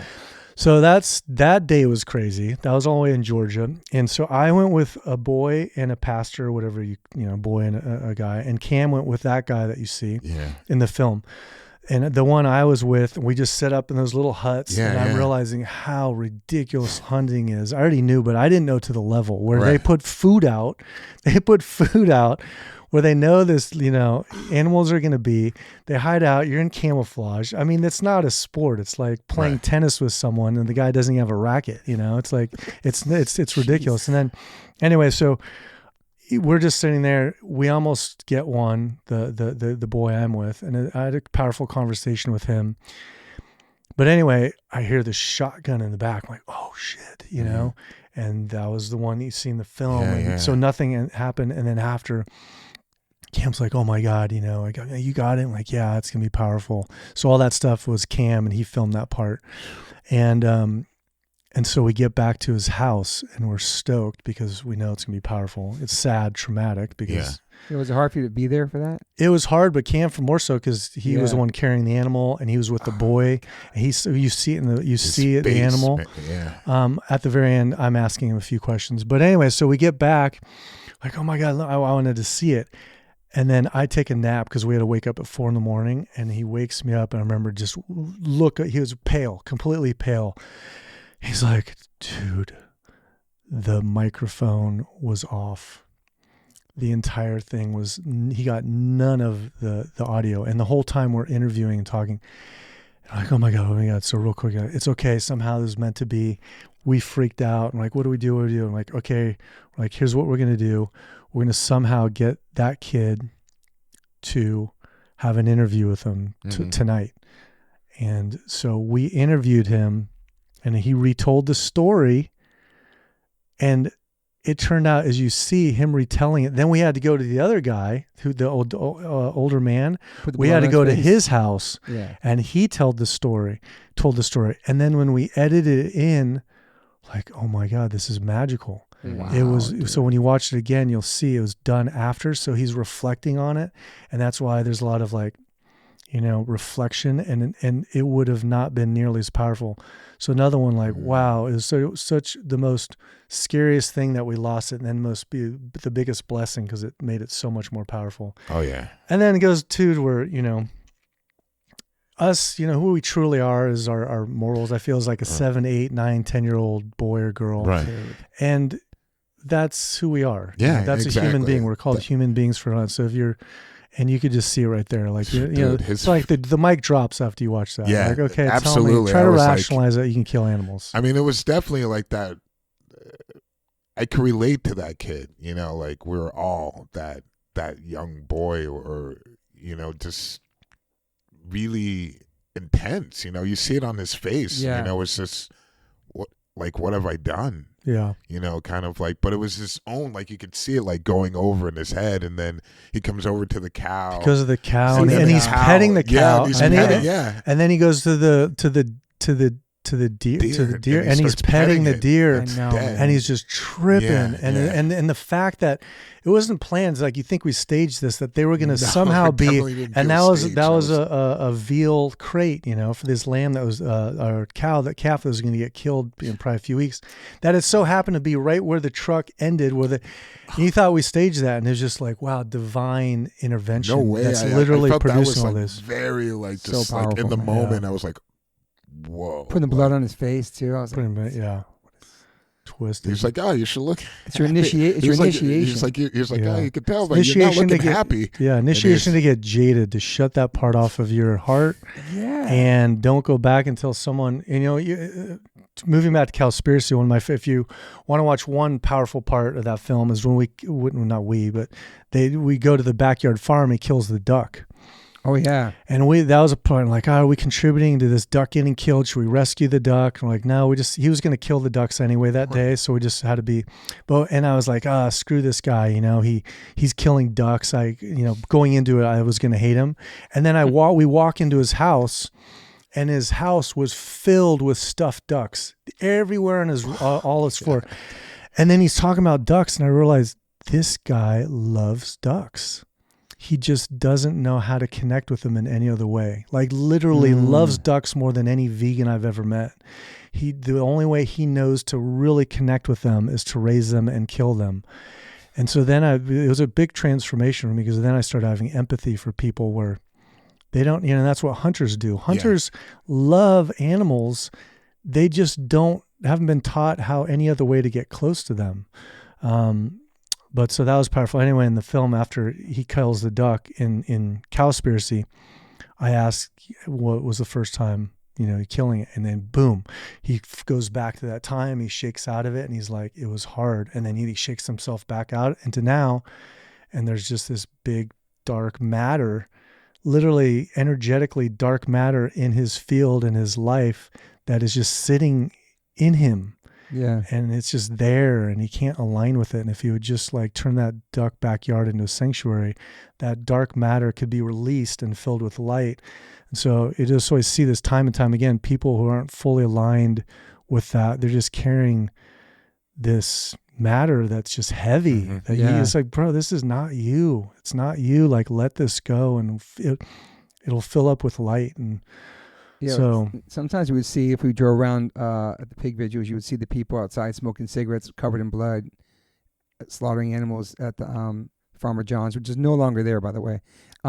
Just wondering how they shut that off and go home to normal lives. That's my job. I kill animals all day. Yeah, it's and like the connection. They probably have dogs or whatever at their house. It's just how people can shut that stuff off and just like, it's just my job. This is what I do. Mm-hmm. It's got to have some sort of effect to them, though, And then they take it out. They take it out on domestic abuse, alcohol, drugs, suicide rates, and then you domino effect that into society. And what do you see? This is the energetic field, and we're killing billions of animals. Well, we have war, we have this, all the things you see in Christspiracy, that the domino effects happens, are a big part of it. When you kill the most innocent lives in the planet, well, what else do you think is going to happen? Right. Yeah. I like in the doc too, it goes back to 10,000 BC about how animals were sacred, to the ancestors and the tribes back then. They were all together. It was like one kind of unit, right? Yeah, we were part of the animal family. People, I asked someone or said something recently like, human animals, like, well, we're not animals. And they literally didn't think like under the dictionary we were an animal. They thought there was some, and that's how far we've removed, like we're part of the animal family. Like that's our family. Plants have sentience. We're going to put that in the film. We're going to do a special on that. That was one of the last things that we took out. But we're going to have a part in that because we get that a lot lately. Yeah. I love that professor too in Oxford, the After Noah book guy. Yeah. He was great. The guy with his little pipe. He was so smart. Yeah. He also he was kind of nervous to even talk about things in a sense. I don't know. He barely did the interview. Okay.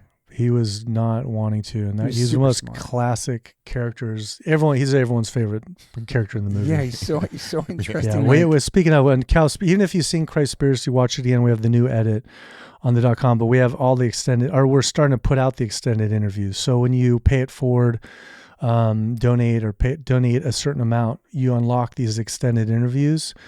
And they're phenomenal. Like every one of these interviews are a movie in itself. His is incredible. So yeah, he had a great quote. He's awesome. Disrespecting the creature is disrespecting the creator. I love that. I love that too, man. Yeah, he was so. Yeah, he said a bunch of amazing. I never think about Noah's Ark and how that was like the biggest like animal rescue ever. That whole Noah's Ark thing was just like mind blowing. It's like that exists. That huge museum. And then Noah was a vegetarian or something, right? Yeah, he was a vegetarian. You're right. Of course he was. And then if you watch the film, Darren Aronofsky did, was it just called Noah? Oh, was it? Okay. And in the film, because it wasn't because he had any motivation. I don't think he was vegetarian at the time. Everything he saw was Noah was basically a hardcore animal rights. Of course, he's saving every animal.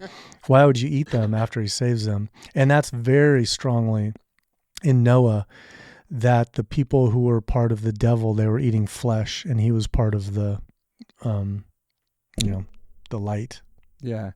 Also, when you guys go to Jerusalem, you're in that temple where the blood was flowing, and he's walking through it barefoot, where all those animals were slaughtered. Yeah, that was where the blood drainage was, which was pretty crazy. It's pretty heavy too. Mm-hmm. And then the Den of Thieves whole theory too, about like 4 days before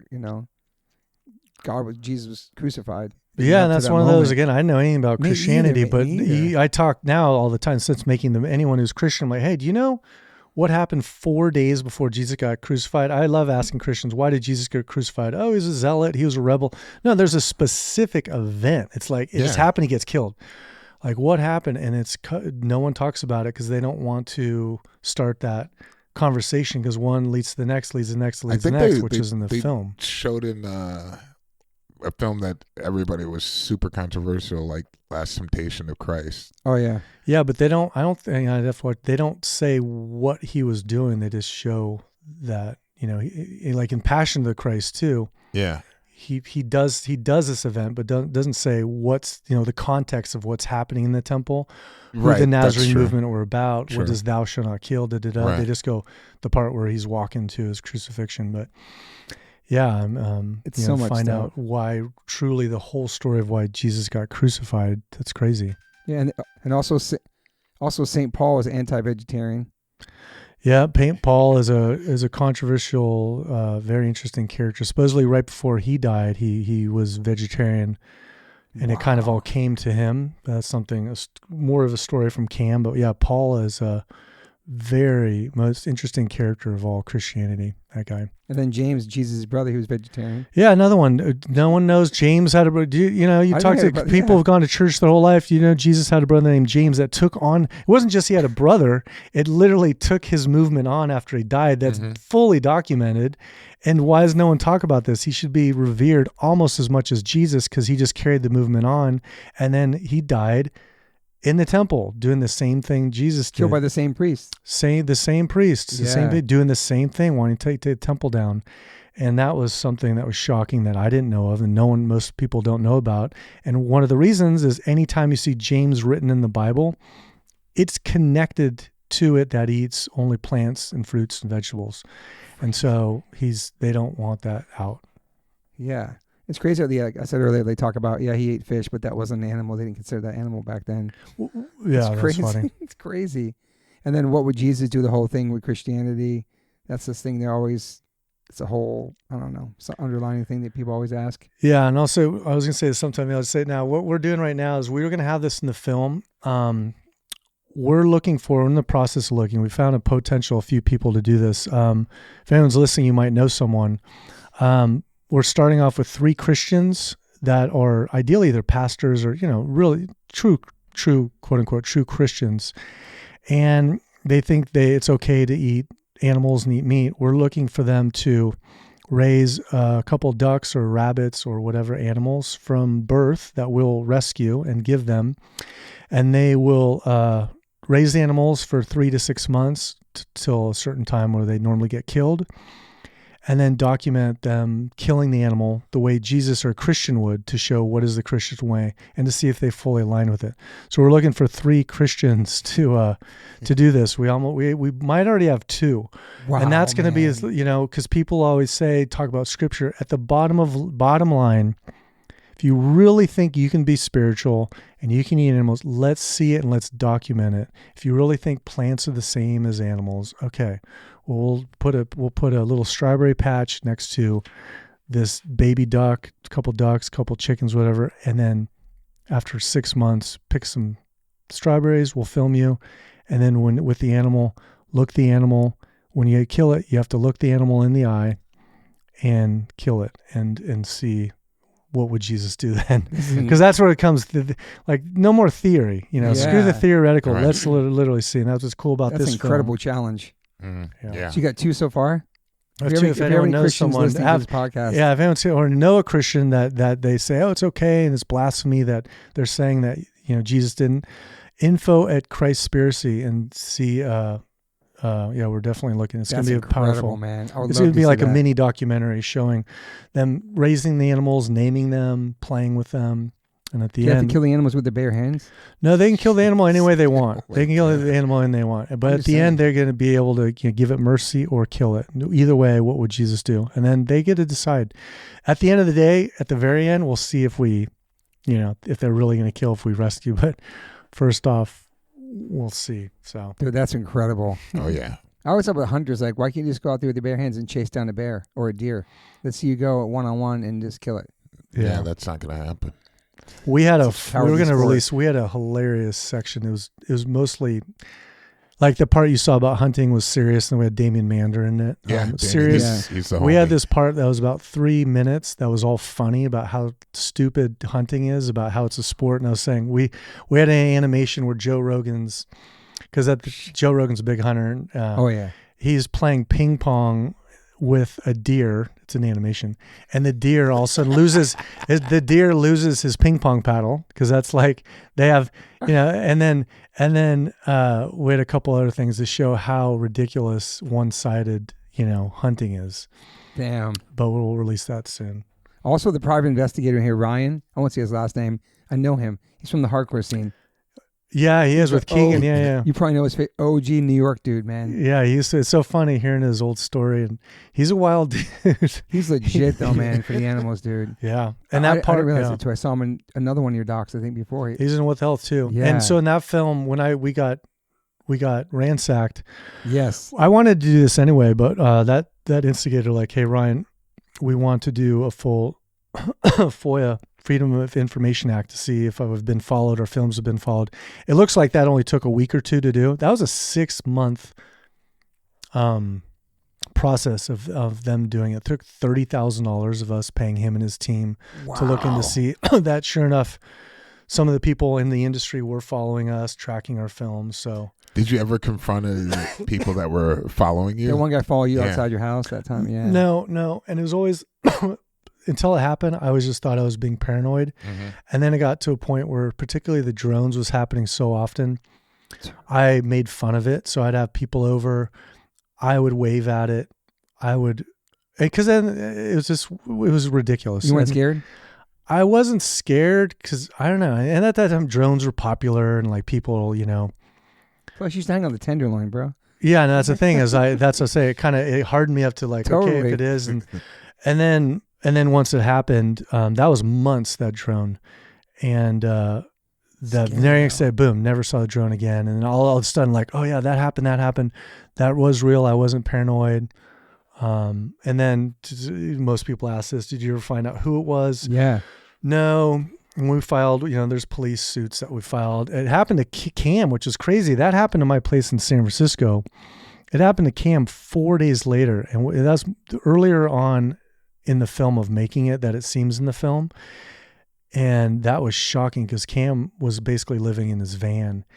And so somehow whoever was doing this went all the way down to LA, or they had another team in LA that was tracking Cam of when he would be gone and where he parks his van. That was crazy. That's crazy. Yeah. I just want information on what you're up to. What's that? I just want information on what you're up to. The only thing they stole in mine was they purposely left, as I say in the film, anything. I had expensive VR. I was into VR stuff. Yeah. They put that out, purposely put it out. Put all the expensive stuff out so I could see. They took my computer, which I was pissed because I had some really personal stuff, like nothing that was incriminating. Yeah. Like a creative, like I did a lot of music that I had all in there. And then some other stuff and cards, but that was it. He never found out. That's crazy. I mean, like, who could have been the FBI? Could have been, What the Health came out. I mean, is anything for, in the new film, we don't know who it was. Animal rights industry. No threats to you directly, or no, none. Like no. Somebody got your phone number or anything like that? Our phone, I'm pretty sure, was tapped for a long time. And again, going back to when I was in the cannabis, married Milko Martin, our phones were tapped for a while. And so I just, from so long, I'm like, my phone's tapped, And so then I don't have to be paranoid about it. Like, you're paranoid. I'm like, actually, I'm not. Because if you just realize it is, then I don't have to worry about what I'm saying. Just, and I'm not doing anything anyway. I'm making movies. I'm not one of those crazy activists. Just making films, spreading compassion. That's you don't even swear. Doing swear, I've sworn a couple times. Yeah. Yeah, but you're not really a swearing type person, right?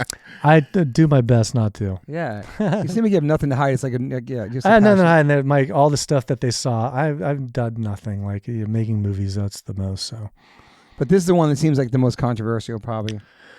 Yeah. I mean, it's different, I mean, pharmaceutical industry. We go into what the health and animal culture, period. But yeah, when you go into religion, it's crazy how powerful it is. Mm-hmm. But it's just it's something about religion. You get some, they say at the table, don't talk religion, sex, politics. So there's something about it. But yeah, so it's good timing for this film coming out. I feel another good quote is, "A good shepherd lays his life down for the sheep."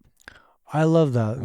That's another one too, where it was so beautiful. Again, like learning about him and these messages that are right in front of your face. It's a good shepherd who lays, like, rather than hurting these sheep and protecting them to get killed. He's like, no, he's doing this. He not only is he doing this, he will lay his life down to protect these animals. It's pretty badass, Jesus, man. Yeah. Definitely. I just wish, more people that were like really following the religion, the doctrine were, following, not being so hypocritical. It's not about just them. It's not like you interpret the scripture to be about you. People do that though. And then you have a lot of. I always thought it was always weird that people, they're making out prayers for themselves. Like just like, yes, I want, please make me successful. Or that's true though. I just always thought, I was like, wow, that's all right. It's pretty selfish. It's pretty extremely selfish. Like completely not the doctrine that I thought was so inspiring. I took parts from going to Sunday school, like you said, that I thought were really cool. I thought that Jesus was incredible as far as like a rebel, an activist. Like, yeah, it's exactly what I'm about. Like I like that. So you knew it back then.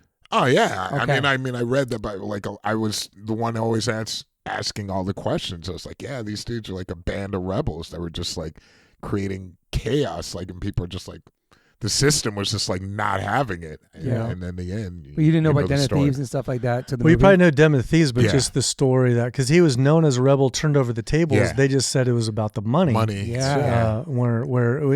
That's the thing is, but it was about the money because the animals were the money. Well, and also too, when you go to, we went to India. But it was really, when you think about it, it was really the sacrificing, because that was like a no-no. Well, also too, the description of, we went to India and we don't have it in the film. We edited it out. It was too gruesome. We went to the Kali it's called the Kali Festival, and they sacrifice animals. So we went to many temples, and they're killing goats. So because we wanted to see the closest we could see what Jesus was going through. So, and when you're at one of those, this was a fraction of the temple. We're seeing about 3-4 animals getting killed. There's blood flowing out, and there's money being dealt. You're not thinking about the money when there's animals. The lambs cry just like a 2-year-old, 6-month-old baby cries.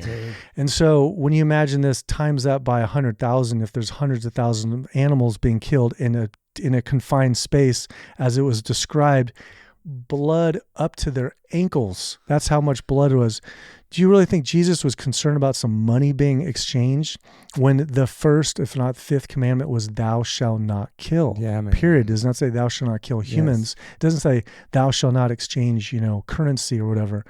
And so when you put yourself through his eyes as much as you can, and to feel the compassion of who he was, it's very, very clear of his motives and intention and what the whole movement was about. Mm-hmm. And you were there when they were chopping the heads off the cows, right, in India?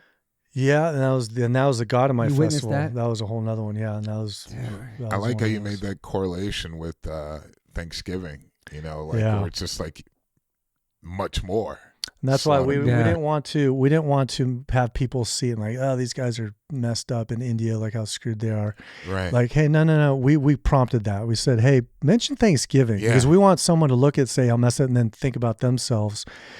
The Thanksgiving is the biggest animal sacrifice in the entire world by far. Right.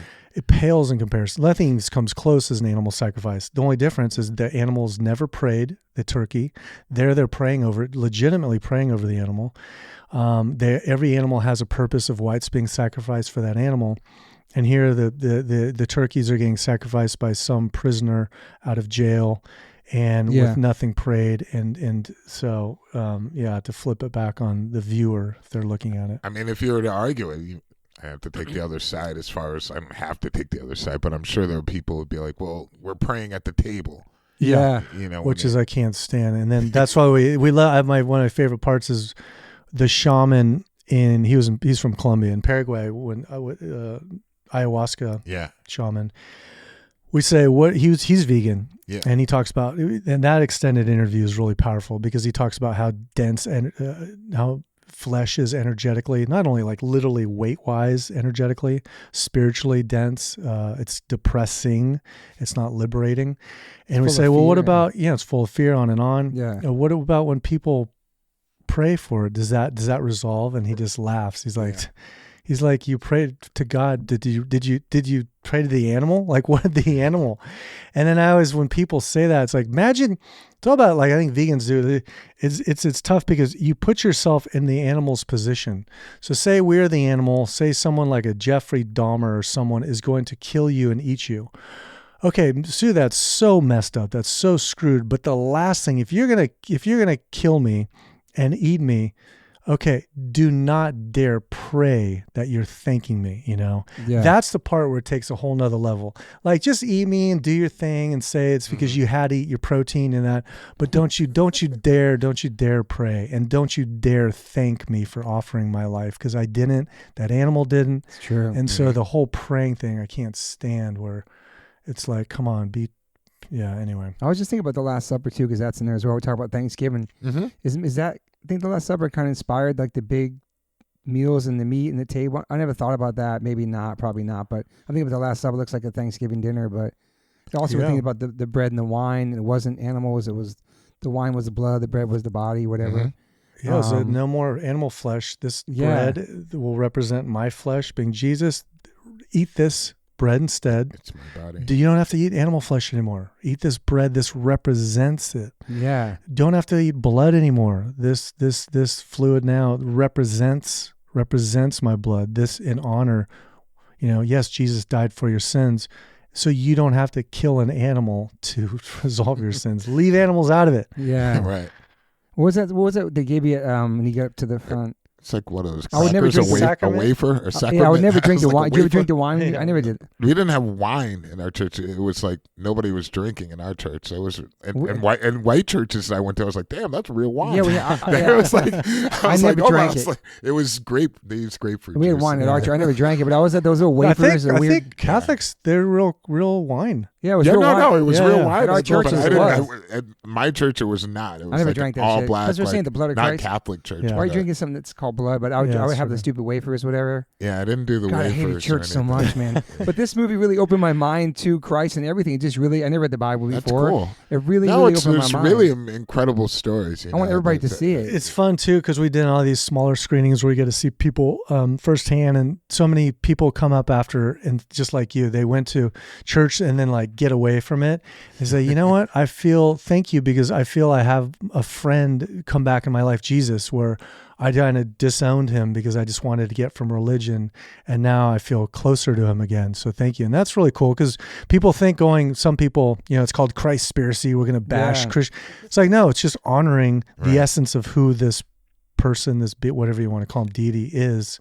So it really honors him, and most people appreciate that. I think people think that it's anti-God, anti-Christ movie, because people have asked me that before, and I'm like, no, for me, it actually made me more stoked on Jesus. Oh, big time. You know what I mean? But the Christspiracy sounds like it's an anti-religious documentary when it's not. You know what I mean? But if they know the movie's done before, they know it's not.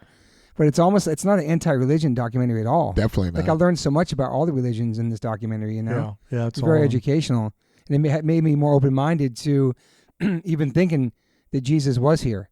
Do you know what I mean? Like, true. Because I have this whole thing with, like, I know there's a spirit, there's a Mother Nature, there's something there. There is an afterlife I think about, but a God, or like a guy with a white and then blonde hair and the beard and all that stuff, I don't know. Yeah. You know what I mean? It was so forced on me as a kid. Yeah. But then when I saw this movie, I was like, wow, man, I'm surprised nobody noticed all the things about animals in the Bibles. And there's two different Bibles, right? There's the original Testament and the second one. There's the Old and New New Testament. whoever was writing it. That's what I'm wondering. I mean, I'm just saying, whoever was, they were learning in the process of the betterment of humanity. Yeah. Because people pretty wild, like people are wild. They're just like trying to find some type of, they realize, like, especially with the mass amount of people and the population of people growing, that things are just getting, I'm sure, crazy at those times. But there are certain things that they realize, there are certain scriptures that they changed up, eye for an eye was a thing. Like, yo, you do me wrong, you're going to, it's like eye for an eye. That was Old Testament. Yeah. That was like, and then New Testament, like, turn the other cheek. Turn the other cheek. Eye for an eye, some, will make you blind or something. Yeah. Completely changed Is thou shalt not kill in the second one? Thou shalt not kill is the OG commandments. Yeah, it's just that was the whole thing, that the movement, the Nazarene movement, they aligned with almost everything the Jewish people at the time believed in. That was the one thing that was thou shalt not kill. Mm-hmm. That was which is a massive one. Huge one. That was the part it was the very beginning of the Bible as far as like Cain and Abel's story. Yeah. It's like, what are you doing? You just killed your brother. Like that's a no-no. It's like, but I mean, yeah, those things. I thought it was interesting, the whole thing of like the Old Testament, New Testament. It was like, since the Bible is so powerful and strong within the religion itself, it evolved, it changed, it started to learn. And I think it still can. Religions can change. Yeah. They can evolve and take different approaches. Why not? People are learning more about themselves the longer we're on this planet. We're evolving. Sometimes I think at a very slow pace, but we are evolving. But I think it's important that religions can also think in that mindset to evolve as well. They have, in many ways. But I think there's a lot, more that can go into as far as selflessness, empathy, like really push on those things that are just so important. Yeah, but sometimes going forward is going back. There's a big movement happening called the deconstruction movement, and they're deconstructing things of what is true, what is not. That's why the film coming out is a perfect time, because like, what is true, what has been added, what hasn't been added, what does that interpret, what does that mean, has it been mistranslated? So it's a big thing happening right now. And then again, when you go down, we just touched a fraction in the film. You keep on going down the rabbit hole, which particularly Cam will be more giving the light and going further down that if you want to. The more you go down it, you just reveal the essence of the compassion and the beauty of it, where it's if anyone thinks it's not correct in the film, well, it's more true the more you go down that path. You did so much research and traveled everywhere in all the different religions. It's so amazing, man. It's crazy. They all have the thou shalt not kill in common, though. Like you talk about it in the documentary. All the religions. Yeah. Yeah. And so maybe for them it's like thou shalt not kill another person. And usually it's the first one. That's why people are like, oh, you're vegan. You think like on this some spiritual high mighty path. Like, no, it's just the first step. Like, I'm not even remotely to the part where I feel like I'm like an like spiritual path. I'm on the way, but that's the first step. And yoga, it's the very first one is ahimsa. Before you get to this 8 limbs of yoga, before you get to 2, 3, 4, the very first one of the the yamas is to do no harm as much as possible. Okay, now step. So it's not like the end all be all. Then because some people say, oh, someday I'll be vegan, but I have to do everything. No. It's the very first step. Then you'll see these other things in life start to happen ideally that still in the process. My takeaway is crazy. The Dalai Lama eats meat. That tripped me out. I knew that. I didn't know. I heard that a while ago. I was bummed. That's another one where I in the movie, it looks like I just found out. I knew that. When I went vegan as one of those who, looking around, who can be my mentor? Dalai Lama. Okay. And then I went to him live, and then I found out he eat meat, and I was hurt. I felt betrayed, but I was bummed. Yeah. And at that time, we're trying to work on Cowspiracy. Like, got to interview him. And then at that time, I found, if you all know Thich Nhat Hanh, he died a couple years ago. He's the Buddhist that was my living mentor, guru, and he just died a couple years ago. I actually just posted him. He has a picture of him and Martin Luther King together. Oh wow! But yeah, he fully aligned with his values. Yeah. That was awesome. I like interviewing the different priests and different religions, and they're getting so weird about the how Jesus kill an animal, and they're like, and then also saying that Jesus died for the humans, not for the animals, and just everybody has their own way that helps them. Yeah. Their guilt or reasons why they still eat meat, and they are religious as well. It's interesting. Yeah. It's interesting. I don't know. Just religion is so interesting. With like some people's gods say, hate gay people. Some people's gods say. No, I don't think there's. They don't. But there are people that are religious that don't like gay people because they're religious. But God didn't say that. I know. I think that there's a lot of people that definitely interpret. You know what I mean? They interpret their own way. Yes, that benefits their life. Right. So for their life. But that's not really following the Bible. No, it isn't. I mean, it's you know what I mean? It's like that's the. That's what I'm saying. It's like there's a lot of people that it drove me crazy. The interpretation is like, well, it fits me and the way I see things. It works for me because I don't like gay people, so my God said it's okay. Right. Do you know what I mean? Or like women's rights, just all that stuff. It's crazy that God loved all living things. All creatures. People. Yeah, he created everything. So equally. So it's like. Or she created everything. We don't know. Are you going to do a Seaspiracy? Is that true? No. Okay. No, there's someone. That's what the interwebs say about you. What's that? The internet says there's Seaspiracy is being worked on. Yeah, and that's not. Yeah, it's kind of. That's not. Okay. I'm not part of that, and I'm not stoked that someone's trying to take conspiracy, even though so. But. Also, John the Baptist was a vegetarian. Jesus' cousin. Yeah, his primo. Oh yeah, the OG. Yeah, the OG. John the Baptist. Yeah, one of Cam and I's dream is to make a narrative film called The Nazarenes. And it's kind of like Game of Thrones because it's crazy what happened, and it starts. We already have the opening scene where John the Baptist is running from the temple, and he's like covered in blood, and and then he jumps in a lake and cleans himself off. John the Baptist was the first, and then Jesus was just part of. And then after Jesus was James, and then that I think took quite a many, I don't want to say exactly how many years, but he was fighting against the temple. He gets killed. Then it was their cousin Simeon who then kept on taking on the movement. The movement kept on. It's all documented. Yeah. And so the film is cool because it's not just Jesus, it's the whole entire movement. And Jesus is just one chapter of it. A very important chapter, but... What is that connection with the fish again? Like the Jesus logo of the fish? It's the Vesca Pisces, and so that's a big one where you have to slow. It goes so fast, but that was a big one for me. We're like, wow, it's the Vesca Pisces is proof that it's part of his connection to Pythagoras. Pythagoras came up with the word came up with, but lack of better words. The sacred geometry, and that goes into the flower of life. And so they took one element of it is the fish. And that's why a lot of times you hear the fish, it's really referring to the fish of the symbol of the fish. And that's Jesus's lineage is through Pythagoras. And Pythagoras was hardcore vegetarian, vegan meant the same thing at the time. Yeah. And to the point where up until, I think it was only 100 years ago, maybe 150 years ago, if you were a vegetarian, you were called a Pythagorean.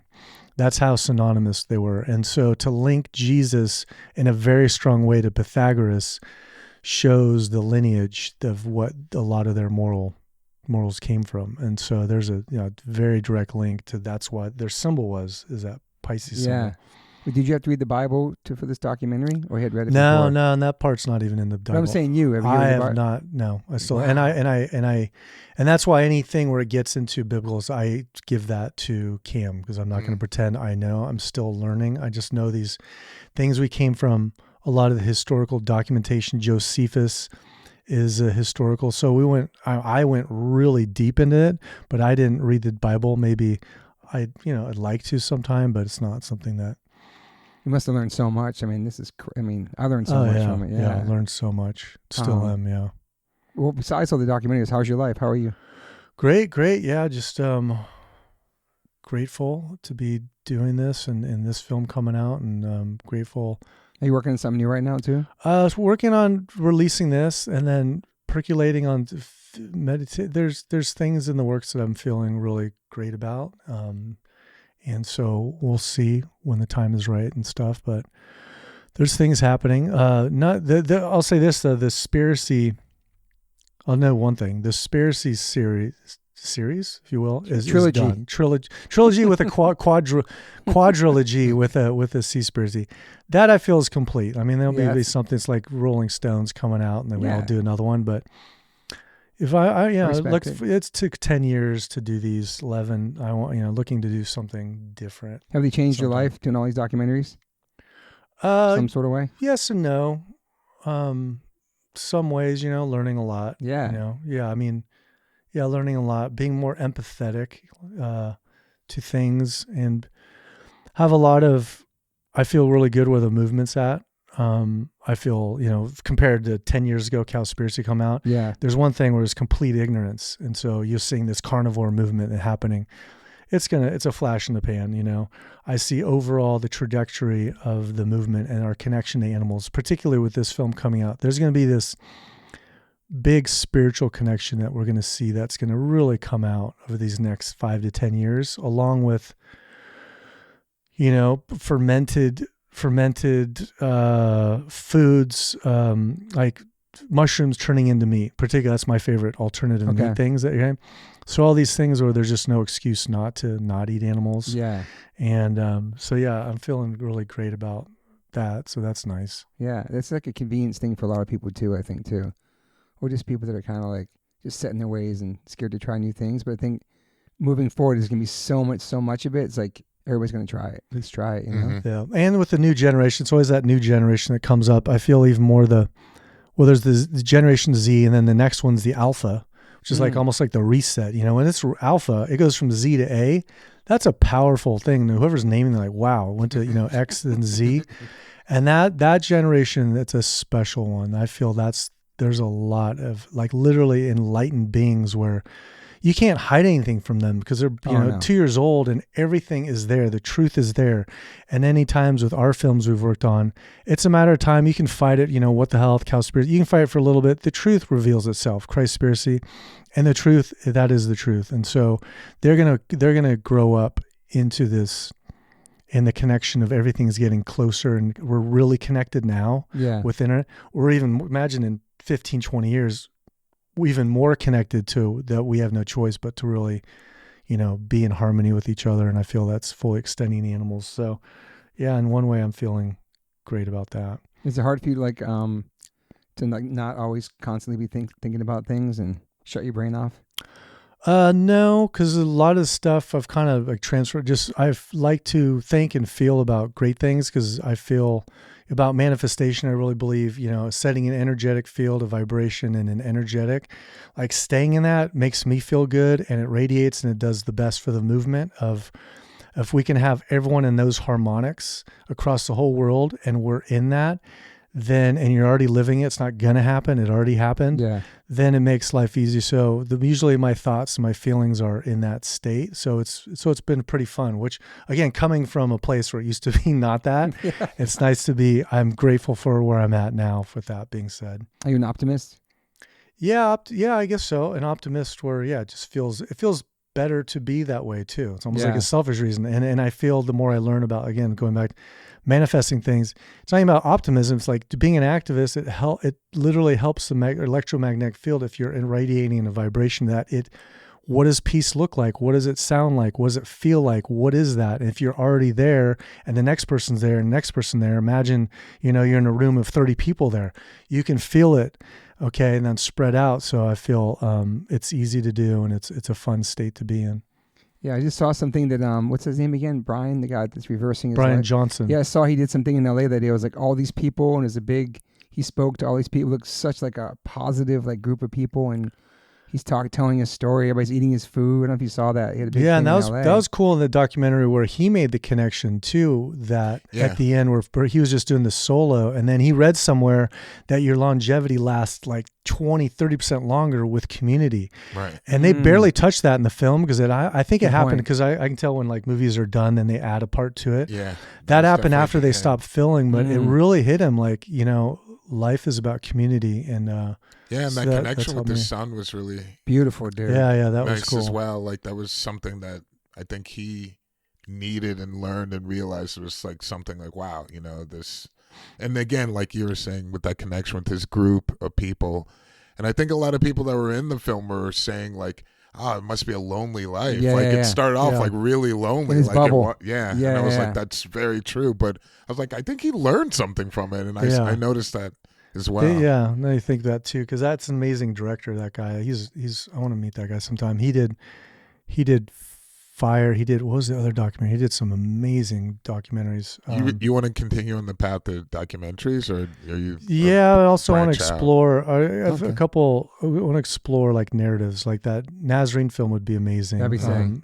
And then a couple other conceptual ones where, it'd be fun to do a narrative film for sure sometime. Cool. About animals in the world still, or something? Yeah, else? I want to do. It would be something that has a message that everything will be. It might be really subtle, because sometimes real subtle has a really powerful effect too. Mm-hmm. Yeah.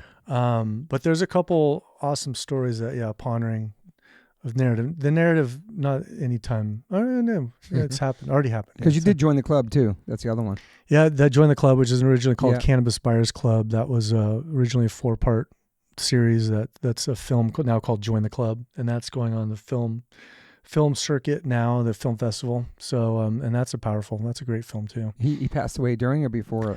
Passed away 4 months after we filmed him. Wow. Dennis Perone, which is one of the leading unknown LGBT activists for like literally doing stuff and cannabis. So we put a light to his life. He's inspiring. Yeah. Being an animal activist of what he's done. What about some daily rituals for you? What's a day like for you when you're not working? Always want the main thing, no matter what, every day a meditation. And it's a combination between a meditation, visualization, and a gratitude. And it usually lasts around 15, 20 minutes. Sometimes I wake up in the middle of the night around 3 a.m. lately, and I'll do it sometimes now just lying in bed, even not even getting up. And it's cool because I go in and out of sleep while doing it, and then I finish it in the morning, or I finish it during the middle of the night, because the ethers you can kind of connect. But that's no matter what. And that, when I started doing that transformed completely my life. Again, that started with the Kundalini yoga teacher training. Yeah. And something about the visualization and the gratitude, and even, I'm visualizing all the projects, the people in my life, both shining light and gratitude. This whole thing combined with some mantras. That's a big one. So that's no matter what. Other than that, it's working on different projects and things I align with for ideally the benefit of all. What about your exercise? Your exercise training? I'm into running lately. I'm expanding that because in What the Health, I did Ironman, and that was supposed to be a big part of the film. I did Ironman without ever owning a bike and without ever ever swimming a lap. I did surfing, never swimming a lap, never owning it, and I did Ironman within 3 months of training. Dude. So it was supposed to be a big part of the film. It's by being vegan, can I do this? So I bought a bike and I swam a lap on day 1 in 3 months, and I remember looking on Google how to train for an Ironman in 3 months. there's not even one in 6 months. John Joseph would have did it. Yeah. Well, I started talking to John Joseph and Rich. Which role? They helped me some. Legends. But so now I'm getting into pondering, because I'm increasing my running a lot. Yeah. I'm pondering either doing an ultrathon or a Ironman, another Ironman sometime soon. So that's kind of I haven't done yoga as much. That's my release, and I love it. Yeah. What about sleep? You sleep good at night? Yeah, I sleep really well. Then this, like in the middle of the night, sometimes wake up. But now doing this, like I don't trip on it, like I do. And I'm fortunate. Like I like to get 8 hours of sleep. Yeah. Yeah. And so, but I sleep well. Yeah. No coffee for you, just tea? Tea, mostly always cacao, almost every day cacao. And it's not cacao powder. It's important everyone listen, cacao paste. Okay. And that's the full cacao paste where you get the fats and you get all the. And how do you get your protein? I'm just kidding. Now my whole thing after watching Brian Johnson, I'm eating less because I used to think, I didn't eat enough. We don't know what he's eating though. I need to see this magical porridge he's eating. I gotta see what he's eating, dude. It's super healthy though. But ever since then, I'm literally eating less because I never was tripping on protein, but I'm like, I should eat more. And I'm like, why? Why do I want to eat? The less calories is fine. Like I don't need get checkups and your blood work and all that stuff. Yeah, for a long time ago, for What the Health, I did them all, and everything's perfect. And anytime if anyone's low in iron, at one time I was a little low in iron, and then if you drink in the smooth as a smoothie, just mix beets, orange juice, and either kale or spinach. Those 3 things for 2 weeks. I drank that in the morning for 2 weeks. I went back, got my blood test done to a different doctor, and he said, you need to stop. You need to eat less red meat. I'm like, why is he's like, I went from low iron. He's like, your iron levels are way too high, because he's thinking of heme iron. Right. I'm like, well, it's not heme iron. It's a healthy iron. And he could not believe that I was vegan. Wow. And so anyone always, because sometimes that is a thing. Vegans say, I'm like low in my iron. I got to eat some meat. Beets, orange juice, and kale or spinach. Something Combined. about that trifecta. Ooh, and it tastes amazing. Damn. And then, so yeah, my things are, I don't need any supplements. I used to trip on that. Really? Maybe algae to get omegas. I like that. So you cook a lot too? No, not so much. Every now, this and that. What about sobriety? Sober guy or? Mostly the last 4 years, I live in Mexico, but not fully, not like straight edge or anything like that. Yeah. California sober? California sober, yeah. LA sober. There's a range in that one. That's what they call it, though. I know. That's I know. fun. It's Heard that one. hilarious. What about family too? You married? It's like flexitarian. Are you married, kids, anything like that? Yep, married and have one baby girl, Awesome. year and a Nice. half. I love that you're private. That's all I'll say about it. I like you have a private life. It's awesome. Yeah. You have its own little world, Mexico. And then social media, not really on social media at all, huh? Not too much. I do my best to get on it more, to be more voice, but I realize my voice is better. Voice in the documentaries, dude. Yeah, this is it's your better story. through that. But I'm doing a little bit more these days. What about any regrets in your life? I like to feel like I do, but then I have to remind myself that there's a higher reason for that, that. And then again, I feel life's easier when my purpose in order to get is for animals and to raise my voice for animals. Then I'm always like, okay, whatever that happened, there's a reason for it that makes me where I'm at today to do the best I can. And I have to remind myself regrets are an ego thing too, where I feel like I know what's best and I'm regretting it, where it's like, no, that happened for a reason, even though you might not understand now. So that's kind of how, maybe that's a way to rationalize it, but doing my best to get. What about music?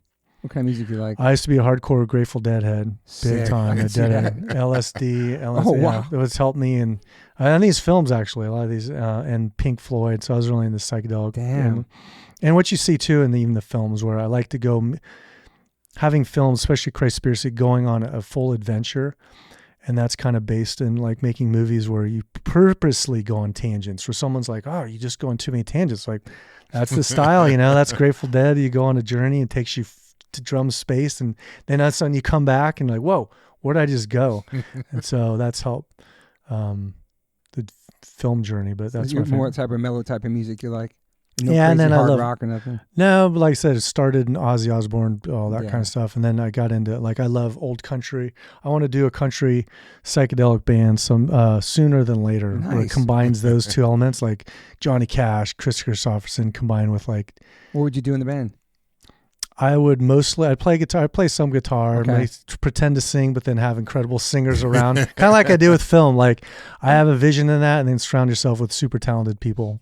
So you love music, yeah. I love music. Always wanted I love me. I wanted to make these 10 films, these 3 films, and then do music for a couple of years. And so I'm still, So music for the films. You ever do the soundtracks? Yeah, well, we do. We would always do the soundtrack. Nice. Oh yeah, that's my favorite part of playing around with the soundtrack. It's such an art form. Yeah, when to not have a sound, when to drop the sound out, what kind of sound, because it's mixed between music, art, and energetic, like everything I love, because I'm really into like I say, the energetic stuff and how to do things and manifest and playing with that. So I'm really into that kind of stuff, and that's music into a film is super fun. So you're fully involved in all the docs like that.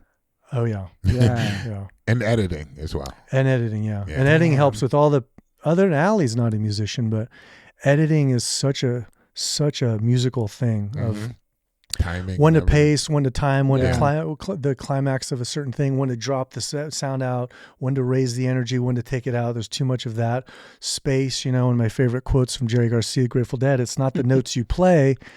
Sometimes it's the notes you don't play, and that's a powerful thing of like when to just space, how much space. And so, definitely.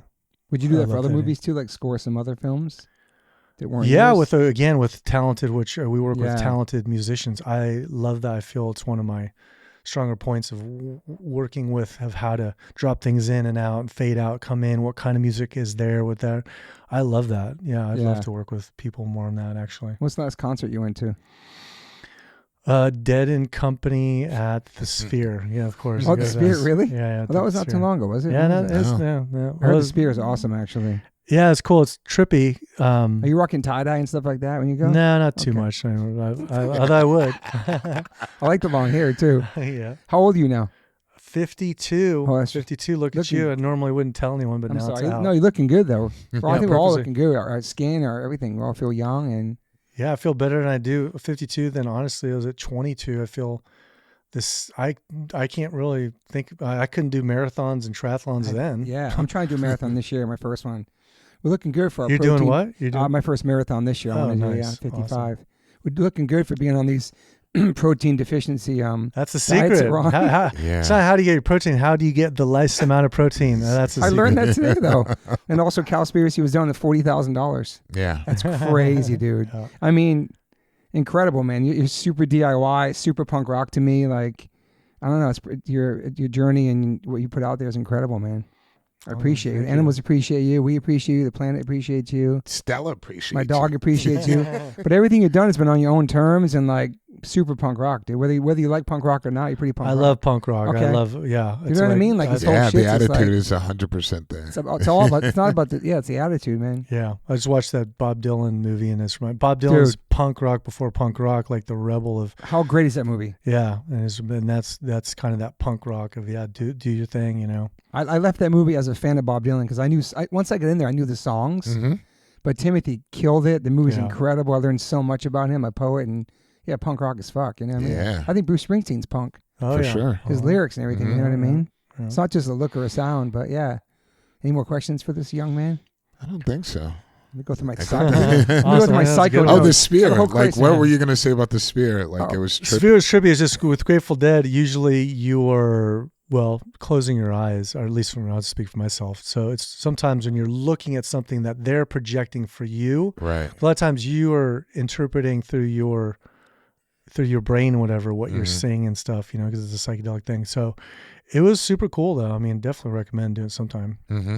Yeah. I'm curious. I appreciate you putting your life on the line for the animals and everything, man, you know? Yeah, I recommend doing the Sphere and going through and it making everyone go through a slaughterhouse and see that. See, going out through vegan, that's a little too much. But anyway, the flip side, going through a sanctuary. But anywho, No, but we appreciate you being here, and thank you. Yeah, man, you did so many things for the animals, and these likewise. documentaries changed so many people's lives. And you can check out Cowspiracy, Seaspiracy, What the Health on Netflix, and then Christspiracy, Christspiracy.com. You can pay it forward, you can rent it, or you can watch it for free. Yep. And then it's going to be on a streaming service sometime soon. Maybe for now it's gonna be on that because we can release more. We can have the film release a lot more content. So when you pay it forward enough, you release all these cool perks. Yeah. And we're starting community there too. So yeah, go on there and check it out and sign up. There's so many other networks besides Netflix that are killing it right now. Yeah, YouTube, Amazon Prime that will sometime. What about Tubi, Hulu, Pluto, Amazon Prime? I can see it on there. Mars. So Netflix is a wrap. They probably we never know. Yeah. With this film, no. Yeah. We're not even asking them. We're looking to distribute films in a new way. That happened with our friend John, Badass Vegan. They're trying to kill us. He was trying to get his doc out there too as well. It was hard to get that one on certain networks, you know. But during the pandemic and during a couple of years ago, they were showing a lot of those kind of documentaries. You know what I mean? That timing. I think timing. And documentary is tough for the platforms for some reason. And oversaturated so many things on Netflix. It's just like and they're also going for what's popular. Crime. Yeah, crime. Celebrity murder. Crime is the number one. They say if you can do a celebrity crime, we'll pick you up. Ghost, at one point, ghost stories haunting houses and things. Religion's popular, always popular, but depends on what you're talking about. I'm just saying, like that. That one's, as long as it's what people's religion, their view and points are about religion, then it's okay. But this is a different angle. This is a totally different angle. It's amazing, man. I don't know, man. I just think the name, for me personally, for the listeners, it's not what you think it is. Like, it's not like saying God isn't real, you know? Yeah. Just because conspiracy doesn't mean that, you know? Yeah. Spiracy actually means light, to shine light. it's the spiracy. The root of spiracy is to shine light, which comes from inspiration. So I didn't know that. Yeah, and so it's shining light on Christ, the Christ consciousness. All the conspiracy. It's a conspiracy of sports. They're just shining light right now. They don't even know what it means. All the conspiracies. There's so many conspiracies. No thank you to the internet. Social media, man. Fucking ruined everything, man. It's such a dark, weird place. What a crazy world we're living in right now, man. Yeah, it always was, but the light's shining through, and that's all we can do is keep on shining. And I appreciate you shining, man. You have a great energy. I mean, it's great to sit down with you and talk to you. I've seen all your movies, and it's just stoked to have you in my kitchen. Well, I'm super honored to be with you guys doing this. Appreciate it. Really fun, man. Hearing your journey. Awesome. We covered everything about Jesus. We had, right? It's always let's go to church. Let's go to church. Maybe we'll go to church now. Maybe there's like an all vegan church. Yeah. I don't know. When's the last time you went to church? I don't know, man. Maybe for a wedding. I think I went when Max was younger. We used to go to church on Christmas just to go. I think Christmas Eve we used to go. Nice. Yeah. But my son grew up with no religion in this house. Obviously, I've seen that. And no animals. And also no animals. Shocker. No animals either. My son's never had any animals. So no animals, no God. He can figure it out on his own. Which meant he's closest to God than anyone. Then. Yeah. Anyway, shout out to JC, all the listeners. If you're Christian, if you're atheist, if you're Catholic, whatever you are, listeners, this is a great conversation. Definitely check out Christspiracy. It's fucking awesome. And I swore in here. And thank you for not swearing. You're the first guy who never swore on the podcast, really. It's commendable. Because his mom. Shout out to your mom, too. Anyway, thanks, everybody. All right, thank you. Peace. I always ask my guests if they have any regrets. I personally don't have any regrets. Even when it comes to my tattoos. I have the silliest tattoos. Even my ET on my leg, it's still a childhood memory for me, and I love it. I've had tattoos on top of tattoos strictly because I wanted more tattoos. I started getting tattoos when I was 18. I'm 52 now, and I can't stop. I've had laser treatment before on something on my arm. It's 4 tattoos on top of each other. And that experience at that place was pretty fast. It was pretty cold. It was in and out, swiped the credit card. Don't really tell me much. Didn't give me much details or anything was going to happen. So I never went back. So as of most recently, I'm so lucky enough to have had 2 sessions at Removery Tattoo Removal. My tattoo on my arm that looks like a big black blob is now super light. I've had 2 sessions. I have a long road ahead of me. None of this stuff happens overnight. You cannot take a tattoo up in one sitting. You have to be patient. And it's painful. They ice you up. It's super fast. To me, it felt like a bunch of rubber bands. But what's more painful than that is looking at something on your body that you think you're stuck with for the rest of your life. That sucks. But now for me, I'm really happy I started this journey. I'm slowly going to get this tattoo removed. I never thought in a million years to have any kind of real estate on my arm. I don't even know what I want, but it's exciting. I'm so honored to announce that One Life, One Chance podcast is now with Removery. Call 866-934-4570 or go to removery.com. Use TobyH20 and get $100 off your first session. One of the most experienced tattoo removal companies in the world. Over 600,000 removal treatments done. 100 locations. US, Canada, and Australia. State-of-the-art pico-wave laser technology. Cryotechnology to reduce any discomfort. This is so exciting for me because all I do in these podcasts is talk about tattoos. From day one, if you've been listening to this podcast, we talk about tattoos, talk about getting removed, talk about getting covered up. So this is such a perfect fit for me. Definitely check out One Life, One Chance podcast, episode 281. I have Carmen Brody, Mike McTurnan, and Dustin Ortle from Removery. And this is an over 2-hour conversation. People had submitted questions. It's an incredible conversation breaking down the do's, the don'ts, the fears, process, the results, everything you could imagine about getting a tattoo removed. It's all in this podcast. It's an incredible episode. I appreciate them all coming out for it. So check that out if you want to learn more about Removery and what it's like to get a tattoo removed. Once again, go to removery.com or call 866-934-4570. Use my code TobyH20 and get $100 off. These guys are located everywhere. Try it out.